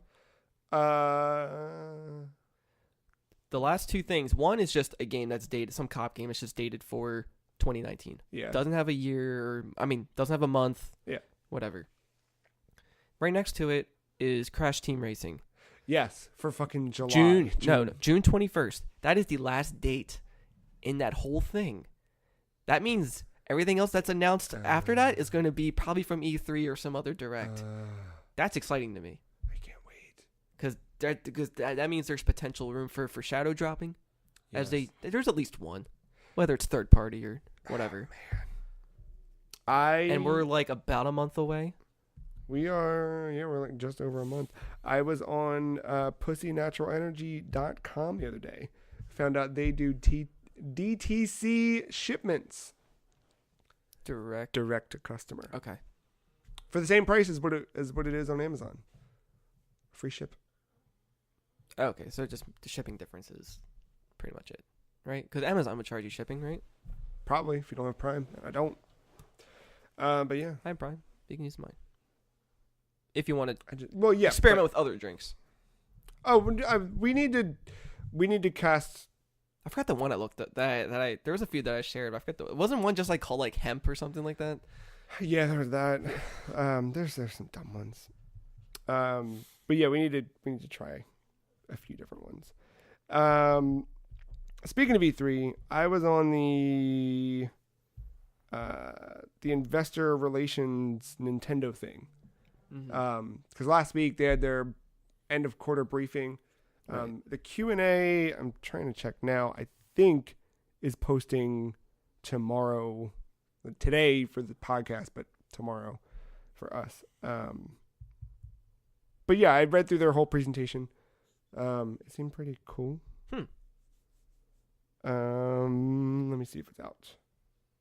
Yeah, because we it's just gonna be posted this week. It says. Okay. Yeah, because we already know about the expectations of what they wanted the Switches to sell for, and it just like it was like what like 500 short or something. No, it was a little bit. It was a couple grand. That was a couple grand. Like they expect, or not grand, that million.